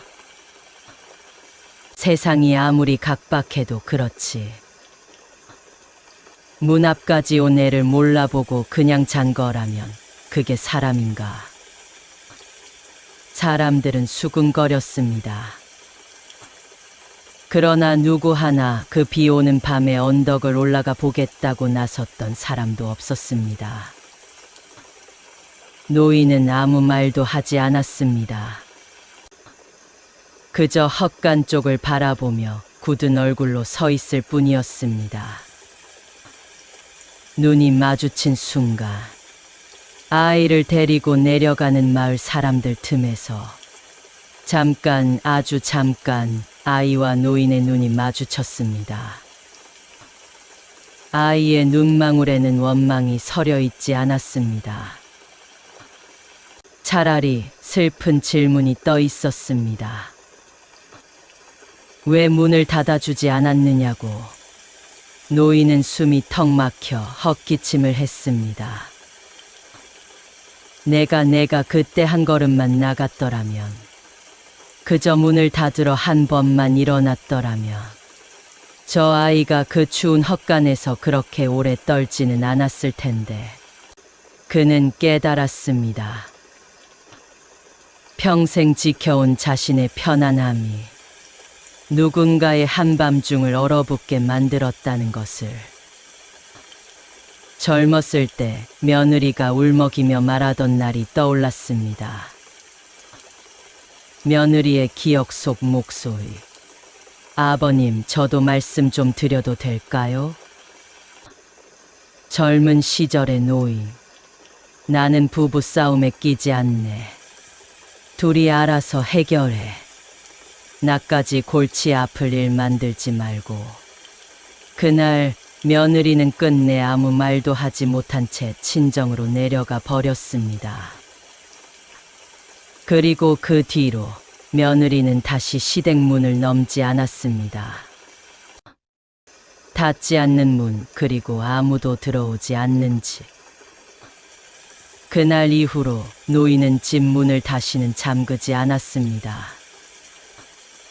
비가 와도 눈이 와도 밤이 깊어도 살인문은 늘 조금씩 열려 있었습니다. 노인네, 요샌 문을 아예 안 잠그더라. 나이 들면 겁도 없어지나 보지. 그러나 이상한 일입니다. 그렇게 문을 열어두었건만 그 집으로 들어가는 사람은 좀처럼 없었습니다. 마을 사람, 자식들도, 며느리도, 이웃들도 언젠가 한번 가봐야지 하면서도 언덕길이 멀다는 핑계로 자꾸만 발걸음을 미뤘습니다. 마을 사람, 노인은 벌을 받지 않았습니다.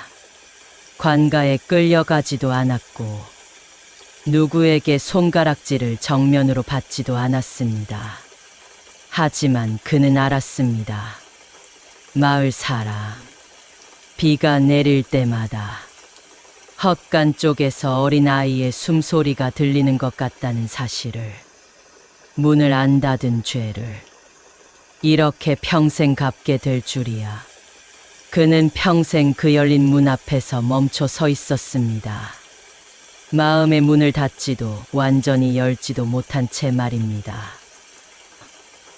비가 내리는 밤이면 노인은 조심스럽게 문간에 등잔불을 하나 걸어놓곤 했습니다. 혹시라도 언제 그날 밤의 아이와 같은 발소리가 다시 들리면 이번엔 문 앞까지라도 나가보려고. 그때는 아무도 몰랐습니다. 그저 문 하나를 닫지 않은 게 한 사람의 영혼을 평생 비바람 속에 세워두게 될 줄은 말입니다. 두 번째 이야기. 열어서는 안 될 문을 연 사내. 두 번째 이야기는 장터에서 시작됩니다. 조선 어느 시골 장터, 사람들의 웃음소리와 흥정이 뒤섞인 그곳에서 한 사내가 살았습니다. 사내는 자파를 팔며 생계를 이어갔지만 진짜 장기는 소문 모으기였습니다. 누가 빚을 졌는지, 어느 집 며느리가 시어머니와 다투는지 장터의 모든 비밀이 그의 입에서 완성되곤 했지요. 사내가 말했습니다. 이복개들, 최친사댁 담벼락이 왜 저렇게 낮아졌겠어? 다 이유가 있는 법이지. 나는 눈만 살짝 돌려도 다 안다니까. 세상에 비밀은 없어. 문이 있으면 열어보라고 있는 거지. 사내는 그렇게 웃으며 살았습니다. 하지만 그의 속마음은 조금 달랐습니다. 젊은 시절 그는 장사에 재능이 있었지만 가족 때문에 큰 돈을 날린 적이 있었지요. 아내가 병으로 먼저 떠난 뒤 혼자 키운 딸이 시집을 가면서 아버지, 시댁에서 돈 좀 빌려주세요 했을 때 사내는 남의 집 사정은 모른다며 외면했습니다. 그 후 딸은 시댁에서 고생하다가 결국 소식조차 끊어졌습니다. 사내는 그때부터 더더욱 남의 집 이야기를 좋아하게 됐습니다. 내 딸처럼 누군가는 지금 울고 있겠지 하며 가을밤 슬쩍 열린 창고문. 어느 가을밤이었습니다. 사내는 장터에서 술 한 잔 걸치고 집으로 돌아가던 길이었습니다. 마을 끝자락 김거상 집 별채 앞을 지나는데 달빛 아래로 창고 문이 한 뼘쯤 열려 있었습니다. 평소라면 쇠사슬로 굳게 채워진 그 문이요. 사내가 멈춰서며 중얼거렸습니다. 이게 웬일이야. 머슴들이 문 단속을 안 한 건가? 아니면 도둑이라도 들었나? 이거 그냥 지나치면 안 되겠는데 내가 확인 좀 해줘야지. 사내의 가슴이 쿵쾅거렸습니다. 공포라기보다 호기심과 알 수 없는 끌림이었습니다.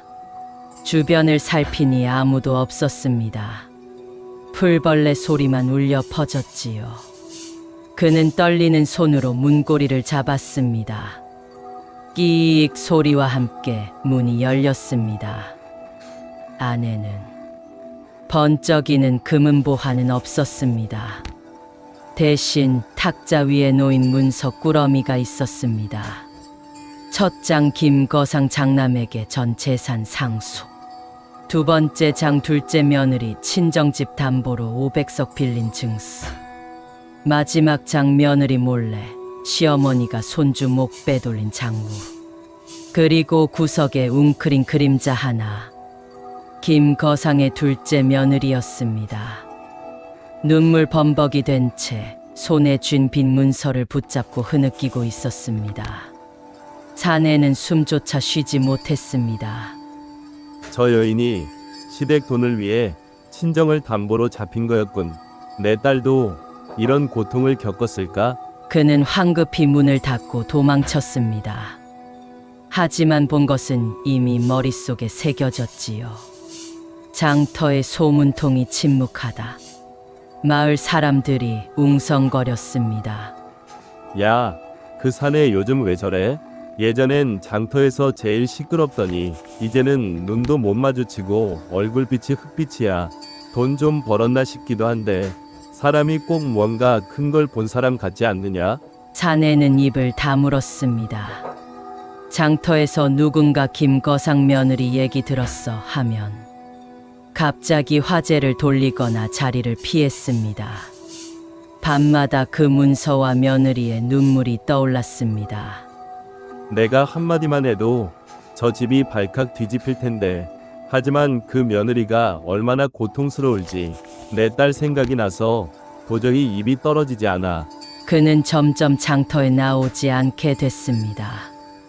사람들은 장사꾼 기질이 사라졌다며 고개를 저었지만 사내는 알았습니다. 사내는 혼잣말로 중얼거렸습니다. 열지 말았어야 했어. 그저 열려있길래 본 것뿐인데 왜 내 머릿속에서 그 며느리 울음소리가 떠나질 않는 걸까? 사람들이 나를 이상하게 보지만 사실 그들은 모르는 거지. 내가 그 문을 연 순간 내 평안도 함께 사라졌다는 걸. 비밀의 무게 그리고 늦은 후회. 사내는 아무것도 훔치지 않았습니다. 관가 조사가 와도 흔적은 없었지요. 하지만 그는 스스로를 벌주고 있었습니다. 어느 날 장터에서 김거상 며느리가 웃는 모습을 봤습니다. 가족과 함께 장을 보는 평범한 모습. 하지만 사내는 알았습니다. 저 미소 뒤에 숨겨진 빚과 아픔을 사내는 깨달았습니다. 남의 집 사정은 모르는 게 약이더군. 내가 본 게 그 사람들 가슴에 꽂힌 비수인지 마지막 버팀목인지 내 한마디가 칼을 더 깊이 박을까 두려워 입을 다물었네. 늙은 사내는 장사를 접고 집에 틀어박혔습니다. 딸에게서 온 연락도 끊긴 채로 그는 깨달았습니다. 열어선 안 될 문을 연 죄는 훔친 게 아니라 본 것 때문에 생기는 법이라는 걸. 문은 처음엔 기회처럼 보였습니다. 남들보다 앞서가는 지름길처럼요. 하지만 끝에 가니 그의 영혼을 갉아먹는 덫이었습니다. 그때는 아무도 몰랐습니다. 궁금해서 열어본 문 하나가 한 사람의 활기찬 장터 인생을 영원한 침묵 속에 가두게 할 줄은 말입니다.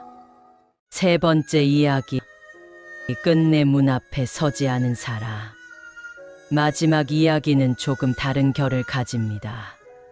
이 사람은 문을 열지도 닫지도 않았습니다. 아예 문 근처로 다가가지 않았지요. 마을 사람들은 그를 두고 입을 모아 말했습니다. 참으로 법 없이도 살 사람일세. 해 끼치지 않고 잘 살지. 그는 선비였습니다. 매사에 신중했고 큰 소리 한 번 내지 않았습니다. 집안에서는 아내와 자식 사이에서 늘 중간만 가는 사람. 며느리와 시어머니가 다툴 때면 너희들끼리 알아서 해라 하며 방으로 물러나곤 했지요. 젊은 시절 그는 그렇게 평화롭게 살았습니다. 아내가 병으로 먼저 떠난 뒤에도 자식들이 시집 가며 멀어져도 내가 나서면 더 꼬인다며 손을 떼는 삶을 택했습니다. 마을 사람이 말했습니다. 그 선비 말인가? 참 점잖지. 남이랑 큰 소리 한 번 안 내고 늘 조용히 사네. 좋은 사람이지. 해는 안 끼치니까. 그때 선비가 말했습니다. 남 일에 끼면 손해지. 가족끼리도 그렇고. 나는 모르는 게 제일 깨끗해. 그게 내 평생 신조야. 겨울밤, 어긋난 공회당 문. 어느 추운 겨울밤이었습니다. 눈발이 치기 시작하고 마을 길이 얼어붙던 때, 마을 한복판 공회당 근처에서 이상한 소리가 들려왔습니다. 벽을 긁는 소리, 그리고 아주 낮은 목소리로 중얼거리는 소리. 아버지 아버지 같은 희미한 부름. 선비는 마침 그 길을 지나고 있었습니다. 집으로 가는 길목이 바로 공회당 앞이었지요. 달빛 아래 공회당 문이 살짝 어긋나 있었습니다. 틈새로 하얀 입김과 희미한 그림자가 새어나왔습니다. 선비가 걸음을 멈추고 무슨 소리가 들린 것 같은데. 하지만 이 밤중에 내가 관여할 일은 아니지. 혹시 골치 아픈 일에 휘말리면 어쩌나. 문 열었다가 도둑질이라도 하면 나까지 관가에 끌려가겠네. 그래, 못 들은 걸로 하자. 나는 원래 귀가 어두운 편이니까. 선비는 옷깃을 여몄습니다. 문 앞으로 한 걸음 다가가는 대신 길 반대편으로 크게 돌아갔습니다. 그는 문 안에 누가 있는지, 왜 그런 소리가 나는지 궁금해하지 않기로 했습니다. 그게 내 평온을 지키는 가장 착한 길이라고 믿었기 때문입니다. 다음 날 아침 병석에 누운 나그네. 다음 날 아침 마을 사람들은 공회당 안에서 한 사람을 발견했습니다. 밤새 추위에 떨다 기력을 잃은 나그네였지요. 옷은 낡았고 손에는 먼 길을 온 듯 지친 기색이 역력했습니다. 다행히 목숨은 건졌지만 의원에 며칠을 누워야 했습니다. 마을 사람들이 웅성거렸습니다. 어젯밤에 여기 지나간 사람 없었어? 조금만 일찍 발견했어도 이 지경은 안 됐을 텐데. 하필 어제 따라 다들 일찍 잠들었나 보구먼. 저 나그네 서울에서 내려온 사람이라던데. 아버지를 찾으러 왔다가 길을 잃었대. 안타깝게도 겨울밤에 문 하나만 제대로 닫혀 있었다면. 선비는 그 대화를 옆에서 듣고 있었습니다. 그는 여전히 입을 다물었습니다. 자신이 그 밤 그 문 앞을 지나갔다는 사실을 누구에게도 말하지 않았습니다. 그는 여전히 착한 사람으로 남아 있었습니다. 하지만 그날 이후 선비의 꿈속에는 매일 밤 그 어긋난 문틈이 나타났습니다. 아무런 색도 소리도 없는 그 문틈이 마치 거대한 입처럼 자신을 비웃는 것 같았습니다. 깨끗한 손, 그러나 비어있던 손. 선비는 거울을 보며 말했습니다. 사람들은 나를 착하다고 하지. 나는 아무도 해치지 않았으니까. 문 열어 불행을 초래한 것도 아니고 문 닫아 누군가를 가둔 것도 아닌데 왜 내 마음은 이토록 무거운 걸까? 어느 날 선비는 의원에 누워있는 나그네를 찾아갔습니다. 아버지를 찾으러 왔다는 말에 옛날 자기 자식들의 얼굴이 스쳤습니다. 자식들이 아버지 좀 도와주세요 했을 때 너희들끼리 해라 했던 그때처럼요. 나그네는 약해진 목소리로 말했습니다. 그날 밤 문틈으로 누군가 지나가는 발소리를 들었어요. 도와달라고 외쳤는데 아무도 오지 않았죠. 선비는 속으로 말했습니다. 그 발소리가 나였구나. 나는 해치지 않은 게 아니라 도울 손을 내밀지 않은 거였어. 선비는 깨달았습니다. 선택하지 않았다는 것, 문 앞에 서지 않았다는 것, 역시 하나의 거대한 선택이었다는 사실을요. 방관은 가장 조용한 폭력이었습니다. 그는 평생을 깨끗한 사람으로 살았지만 정작 필요한 순간에 그의 손은 깨끗한 것이 아니라 비어 있었습니다. 이야기 속 사람들은 그를 비난하지 않았습니다. 왜냐하면 그가 문 앞에 있었다는 사실조차 아무도 몰랐기 때문입니다. 하지만 선비 자신은 알고 있었습니다. 평생 그 문 앞을 비겁하게 지나치던 자신의 뒷모습을 보며 살아가야 한다는 걸. 그때는 아무도 몰랐습니다. 문 앞에 서지 않기로 한 그 안일한 마음이 한 사람의 인생을 얼마나 공허하게 만들어버리는지를 말입니다. 에필로그. 오늘 세 사람의 이야기를 들려드렸습니다. 문을 닫지 않아 마음을 잃어버린 노인. 열어서는 안 될 문을 열어 평안을 잃어버린 사내. 그리고 끝내 문 앞에 서지 않아 영혼을 잃어버린 선비. 이들의 이야기는 제각기 달랐지만 결국 하나의 문 앞에서 시작되고 끝이 났습니다.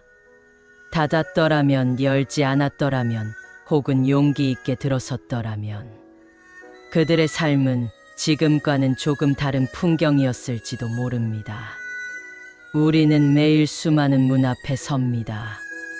가족의 방문, 이웃의 집 문, 그리고 내 마음의 문까지.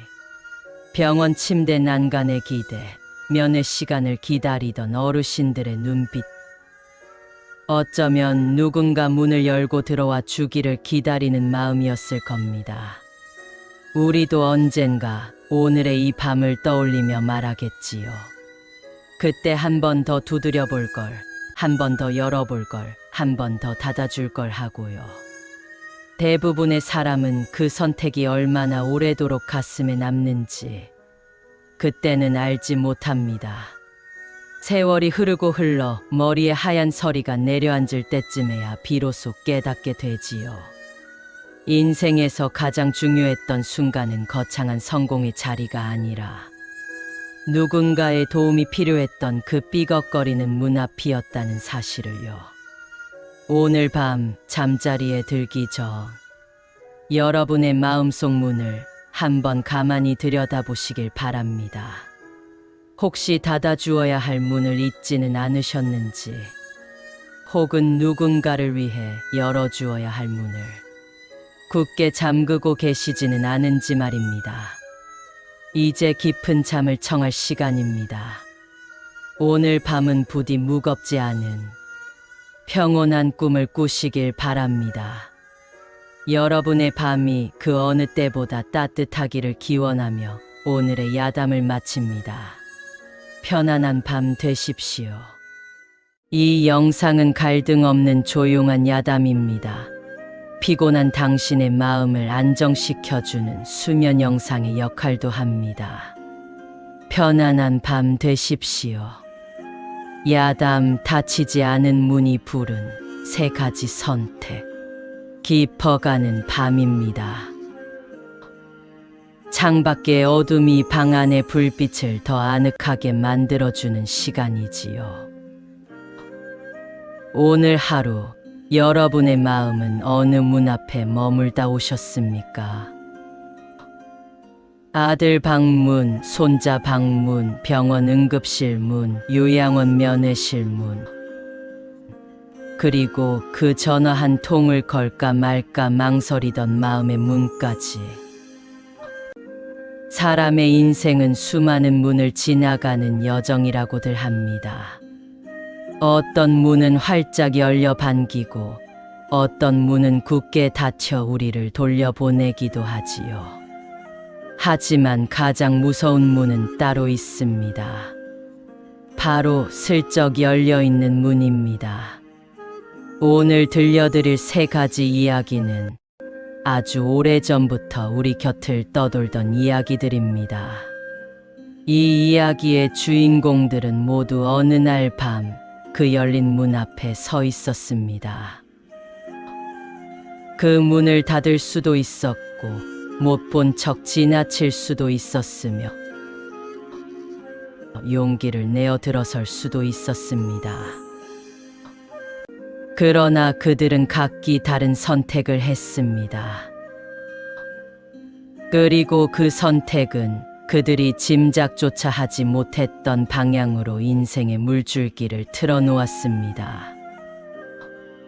자, 이제 마음의 등불을 잠시 낮추시고 옛 이야기 속의 그 문 앞으로 함께 가보시지요. 첫 번째 이야기. 그날 밤 아무도 문을 잠그지 않았다.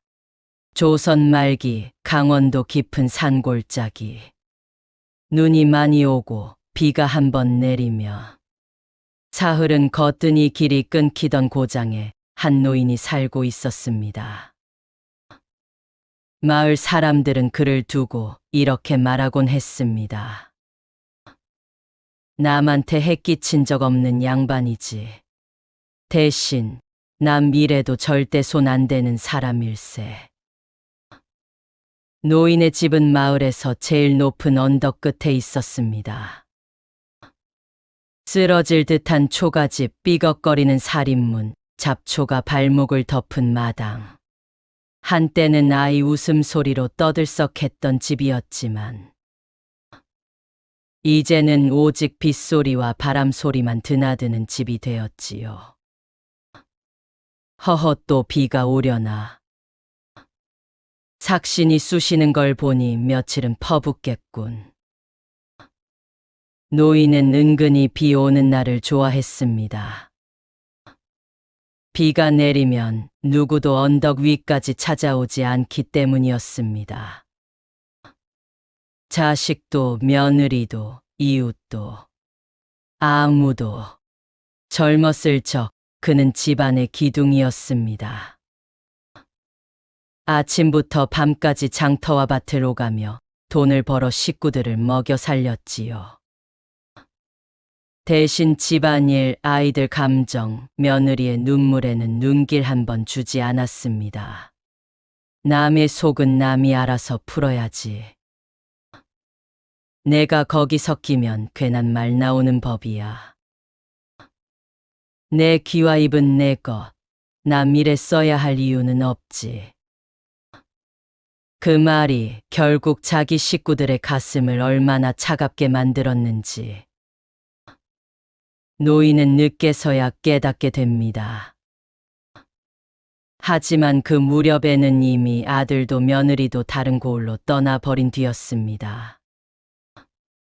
가끔 들려오는 소식은 바쁘다, 형편이 어렵다는 말뿐이었고 결국 명절마저 서신 한 통으로 대신되는 사이가 되어 버렸습니다. 비 내리던 밤, 열린 문 그날 밤이었습니다. 하늘에는 구멍이라도 난 듯 장대비가 쏟아지기 시작했습니다. 지붕 위 기와를 때리는 소리가 마치 누군가 성난 마음을 내려치는 듯 요란했습니다. 바람이 세차게 몰아치며 언덕 위 집의 살인문이 끼익 쾅 소리를 냈습니다. 평소 같으면 노인은 저녁 무렵에 꼭 문을 잠갔습니다. 문 단속은 내 평생 버릇이지. 하지만 그날따라 그는 몸을 일으키지 않았습니다. 에이, 오늘은 그냥 두지 뭐. 이 늦은 밤에 누가 오겠어. 춥고 허리도 아픈데 문은 내일 아침에나 보지. 그때였습니다. 빗소리 사이로 어딘가에서 자그마한 발소리가 들린 것 같았습니다. 또록또록 고인 무릉덩이를 밟고 지나가는 가벼운 발소리. 뒤이어 헛기침 같은 소리가 한 번, 두 번. 이불을 끌어당기며 바람 소리겠지. 설마 이런 밤중에. 게다가 언덕길이 얼마나 험한데. 누가 올 리가 없어. 남의 일에 공연히 끼어들어 좋을 것 없지. 노인은 귀를 막듯 이불을 더 깊이 뒤집었었습니다. 문이 툭툭 벽에 부딪히는 소리가 귓가를 때렸지만 그는 끝내 일어나지 않았습니다. 마을 사람들의 말, 그리고 헛간. 어이구, 오늘 비는 진짜 무섭게 오네. 저기 언덕 위 노인네 집 좀 봐. 문이 활짝 열려 있구먼. 가서 닫아줄까? 에이, 괜히 갔다가 왜 남의 집 문을 건드리느냐고 핀잔이나 듣지. 저 양반 성질 모르면 몰라도 별것 아닌 것도 싫어하잖아. 알아서 하겠지, 저 나이에. 마을 사람들은 언덕 아래에서 힐끗 언덕 위를 바라보다가 끝내 발걸음을 돌렸습니다. 누군가는 걱정했지만 괜히 나섰다가 욕 듣지 말자는 말에 마음을 접었습니다. 비는 밤새 내렸고 열린 문은 밤새 바람에 흔들렸습니다. 그 사이로 차가운 공기가 스며들어와 노인의 방 안을 훑고 지나갔습니다. 노인은 몇 번이고 눈을 떴다가 감기를 반복했지만 일어나진 않았습니다. 헛간에서 발견된 아이. 며칠 뒤 비가 그치고 해가 떠올랐을 때 마을은 한바탕 소란에 휩싸였습니다. 마을 사람. 야, 들었어. 언덕 위 노인네 집 헛간에서 애가 하나 나왔대. 뭐라고? 애가 왜 거기서 나와? 노인의 헛간 구석에서 온몸이 젖은 채로 웅크리고 쓰러져 있던 어린 아이가 발견된 것입니다. 아이의 옷은 누더기였고 손은 얼어 있었다고 했습니다. 며칠 동안 제대로 먹지도 못하고 추위와 두려움에 떨다 눈을 감았다 뜬 아이였지요. 마을 사람들이 모여들었습니다. 세상에, 저 어린 것이. 비 오는 그날 분명 언덕 쪽으로 올라가는 작은 그림자를 본 것 같기도 한데 노인네는 대체 뭘 한 거야? 문이 그렇게 열려 있었는데 한 번을 안 내다본 거야? 세상이 아무리 각박해도 그렇지. 문 앞까지 온 애를 몰라보고 그냥 잔 거라면 그게 사람인가? 사람들은 수군거렸습니다. 그러나 누구 하나 그 비 오는 밤에 언덕을 올라가 보겠다고 나섰던 사람도 없었습니다. 노인은 아무 말도 하지 않았습니다. 그저 헛간 쪽을 바라보며 굳은 얼굴로 서 있을 뿐이었습니다. 눈이 마주친 순간 아이를 데리고 내려가는 마을 사람들 틈에서 잠깐, 아주 잠깐 아이와 노인의 눈이 마주쳤습니다. 아이의 눈망울에는 원망이 서려 있지 않았습니다. 차라리 슬픈 질문이 떠 있었습니다. 왜 문을 닫아주지 않았느냐고. 노인은 숨이 턱 막혀 헛기침을 했습니다. 내가 그때 한 걸음만 나갔더라면, 그저 문을 닫으러 한 번만 일어났더라면, 저 아이가 그 추운 헛간에서 그렇게 오래 떨지는 않았을 텐데. 그는 깨달았습니다. 평생 지켜온 자신의 편안함이 누군가의 한밤중을 얼어붙게 만들었다는 것을. 젊었을 때 며느리가 울먹이며 말하던 날이 떠올랐습니다. 며느리의 기억 속 목소리. 아버님, 저도 말씀 좀 드려도 될까요? 젊은 시절의 노인. 나는 부부 싸움에 끼지 않네. 둘이 알아서 해결해. 나까지 골치 아플 일 만들지 말고. 그날 며느리는 끝내 아무 말도 하지 못한 채 친정으로 내려가 버렸습니다. 그리고 그 뒤로 며느리는 다시 시댁문을 넘지 않았습니다. 닫지 않는 문, 그리고 아무도 들어오지 않는 집. 그날 이후로 노인은 집 문을 다시는 잠그지 않았습니다. 비가 와도 눈이 와도 밤이 깊어도 살인문은 늘 조금씩 열려 있었습니다. 노인네, 요샌 문을 아예 안 잠그더라. 나이 들면 겁도 없어지나 보지. 그러나 이상한 일입니다. 그렇게 문을 열어두었건만 그 집으로 들어가는 사람은 좀처럼 없었습니다. 마을 사람, 자식들도, 며느리도, 이웃들도 언젠가 한번 가봐야지 하면서도 언덕길이 멀다는 핑계로 자꾸만 발걸음을 미뤘습니다. 마을 사람, 노인은 벌을 받지 않았습니다. 관가에 끌려가지도 않았고 누구에게 손가락질을 정면으로 받지도 않았습니다. 하지만 그는 알았습니다. 마을 사람, 비가 내릴 때마다 헛간 쪽에서 어린아이의 숨소리가 들리는 것 같다는 사실을, 문을 안 닫은 죄를 이렇게 평생 갚게 될 줄이야. 그는 평생 그 열린 문 앞에서 멈춰 서 있었습니다. 마음의 문을 닫지도 완전히 열지도 못한 채 말입니다. 비가 내리는 밤이면 노인은 조심스럽게 문간에 등잔불을 하나 걸어놓곤 했습니다.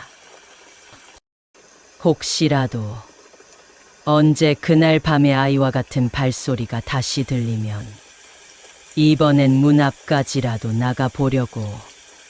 그때는 아무도 몰랐습니다.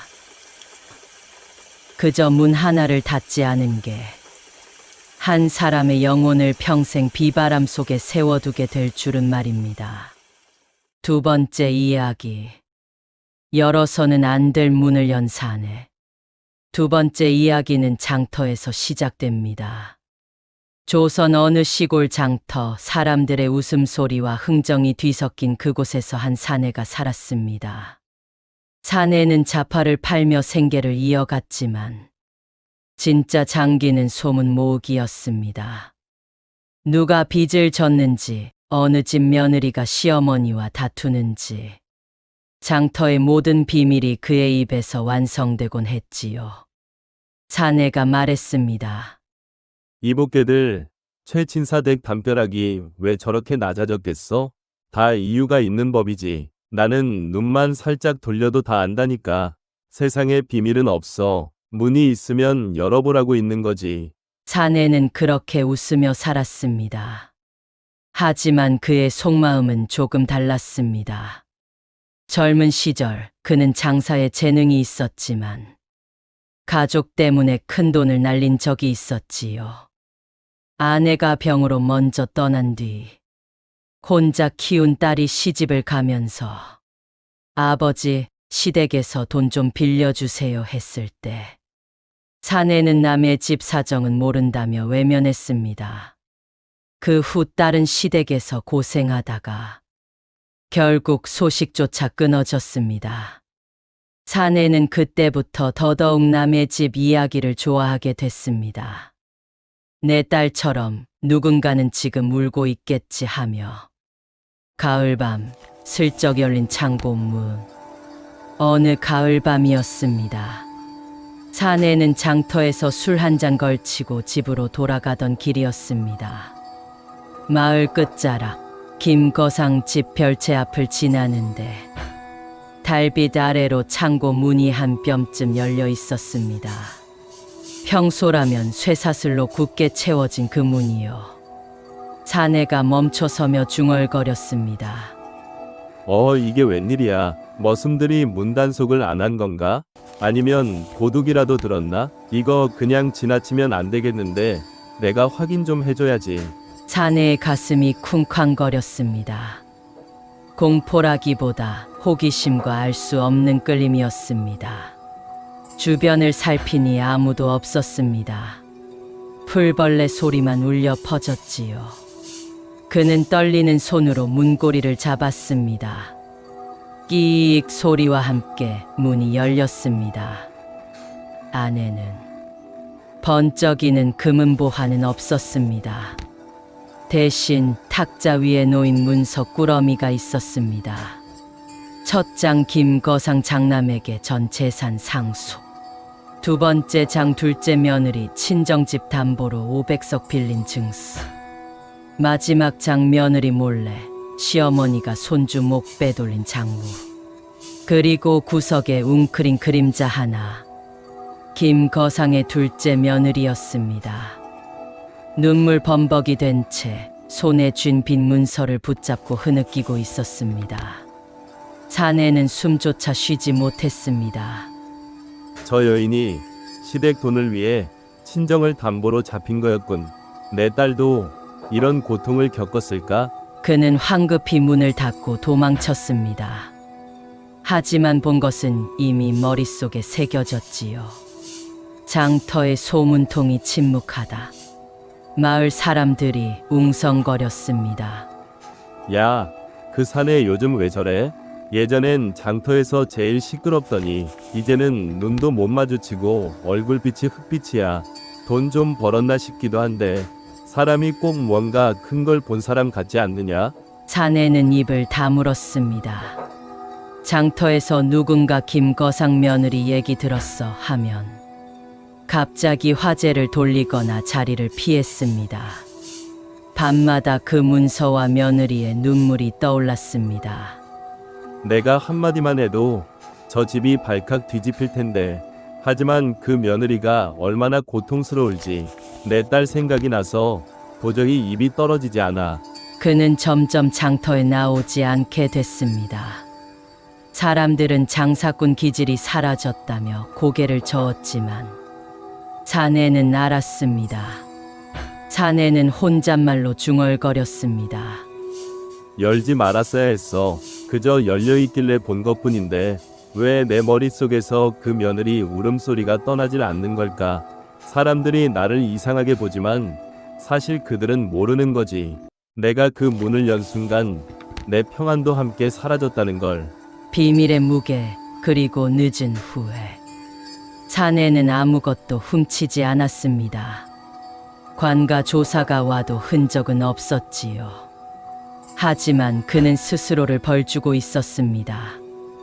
어느 날 장터에서 김거상 며느리가 웃는 모습을 봤습니다. 가족과 함께 장을 보는 평범한 모습. 하지만 사내는 알았습니다. 저 미소 뒤에 숨겨진 빛과 아픔을 사내는 깨달았습니다. 남의 집 사정은 모르는 게 약이더군. 내가 본 게 그 사람들 가슴에 꽂힌 비수인지 마지막 버팀목인지 내 한마디가 칼을 더 깊이 박을까 두려워 입을 다물었네. 늙은 사내는 장사를 접고 집에 틀어박혔습니다.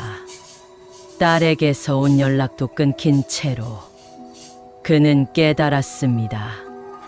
열어선 안 될 문을 연 죄는 훔친 게 아니라 본 것 때문에 생기는 법이라는 걸. 문은 처음엔 기회처럼 보였습니다.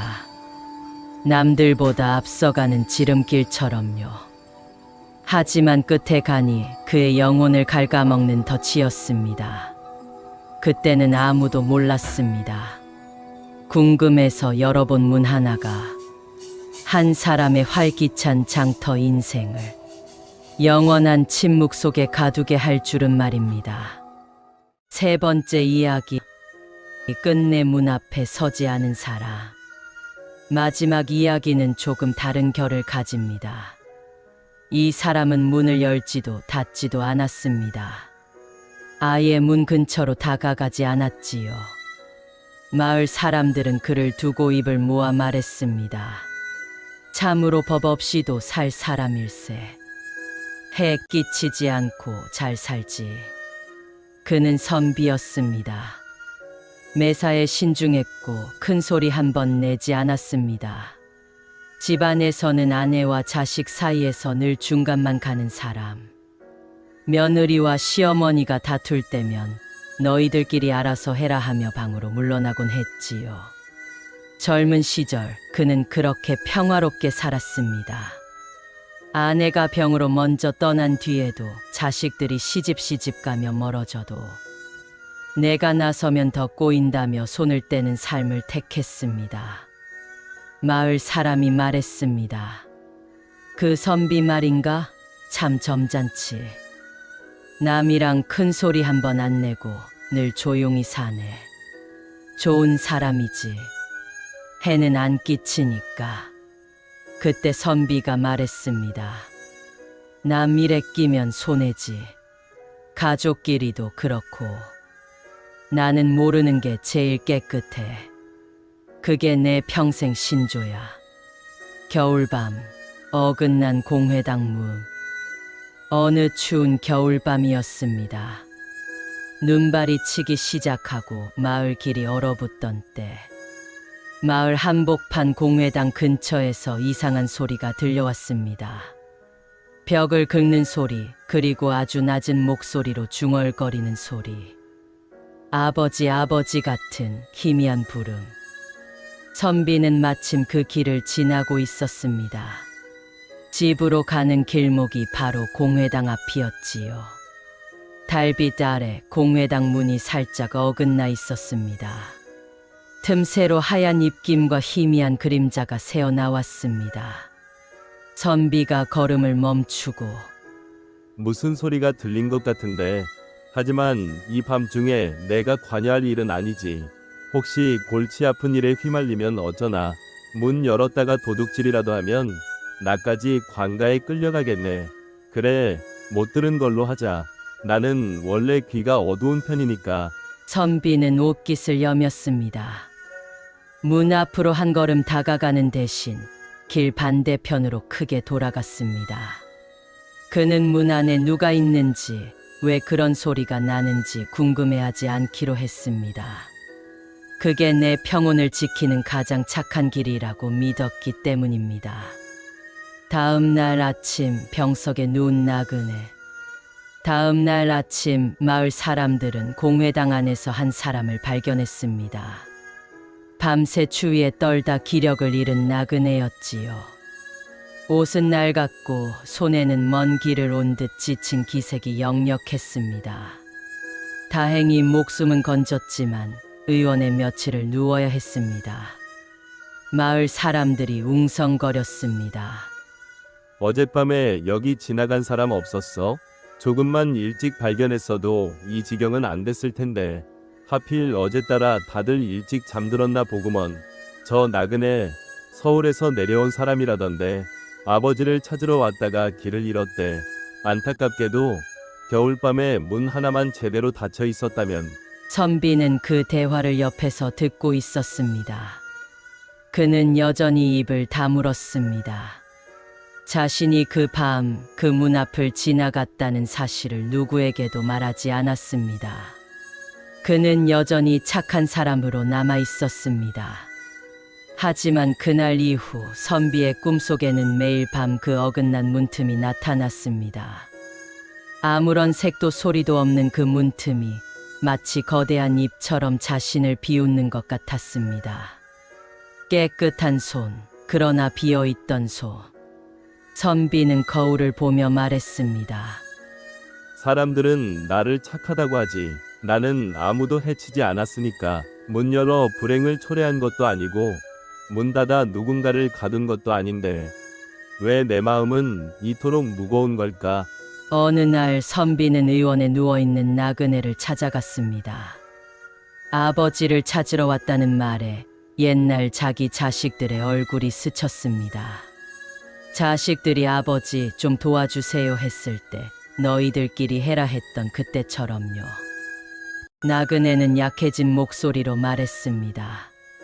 그날 밤 문틈으로 누군가 지나가는 발소리를 들었어요. 도와달라고 외쳤는데 아무도 오지 않았죠. 선비는 속으로 말했습니다.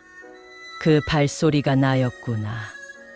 나는 해치지 않은 게 아니라 도울 손을 내밀지 않은 거였어. 선비는 깨달았습니다.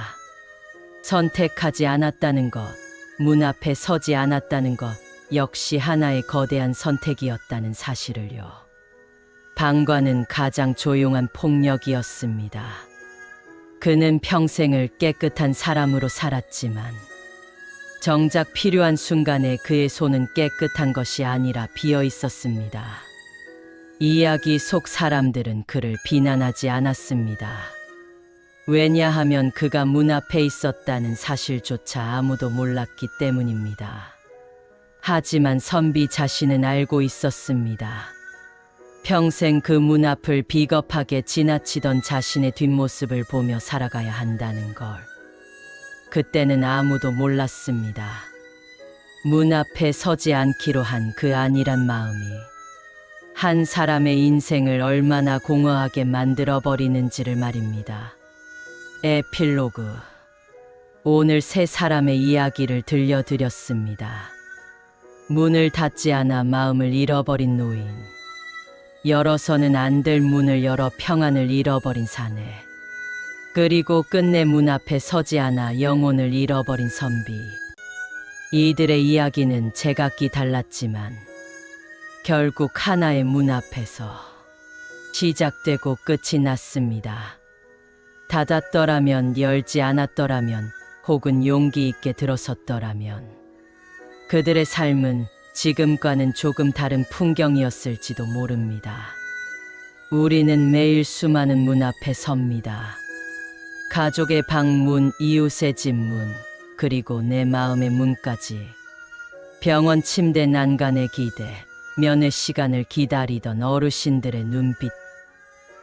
어쩌면 누군가 문을 열고 들어와 주기를 기다리는 마음이었을 겁니다. 우리도 언젠가 오늘의 이 밤을 떠올리며 말하겠지요. 그때 한 번 더 두드려 볼 걸, 한 번 더 열어볼 걸, 한 번 더 닫아줄 걸 하고요. 대부분의 사람은 그 선택이 얼마나 오래도록 가슴에 남는지 그때는 알지 못합니다. 세월이 흐르고 흘러 머리에 하얀 서리가 내려앉을 때쯤에야 비로소 깨닫게 되지요. 인생에서 가장 중요했던 순간은 거창한 성공의 자리가 아니라 누군가의 도움이 필요했던 그 삐걱거리는 문 앞이었다는 사실을요. 오늘 밤 잠자리에 들기 전 여러분의 마음속 문을 한번 가만히 들여다보시길 바랍니다. 혹시 닫아주어야 할 문을 잊지는 않으셨는지, 혹은 누군가를 위해 열어주어야 할 문을 굳게 잠그고 계시지는 않은지 말입니다. 이제 깊은 잠을 청할 시간입니다. 오늘 밤은 부디 무겁지 않은 평온한 꿈을 꾸시길 바랍니다. 여러분의 밤이 그 어느 때보다 따뜻하기를 기원하며 오늘의 야담을 마칩니다. 편안한 밤 되십시오.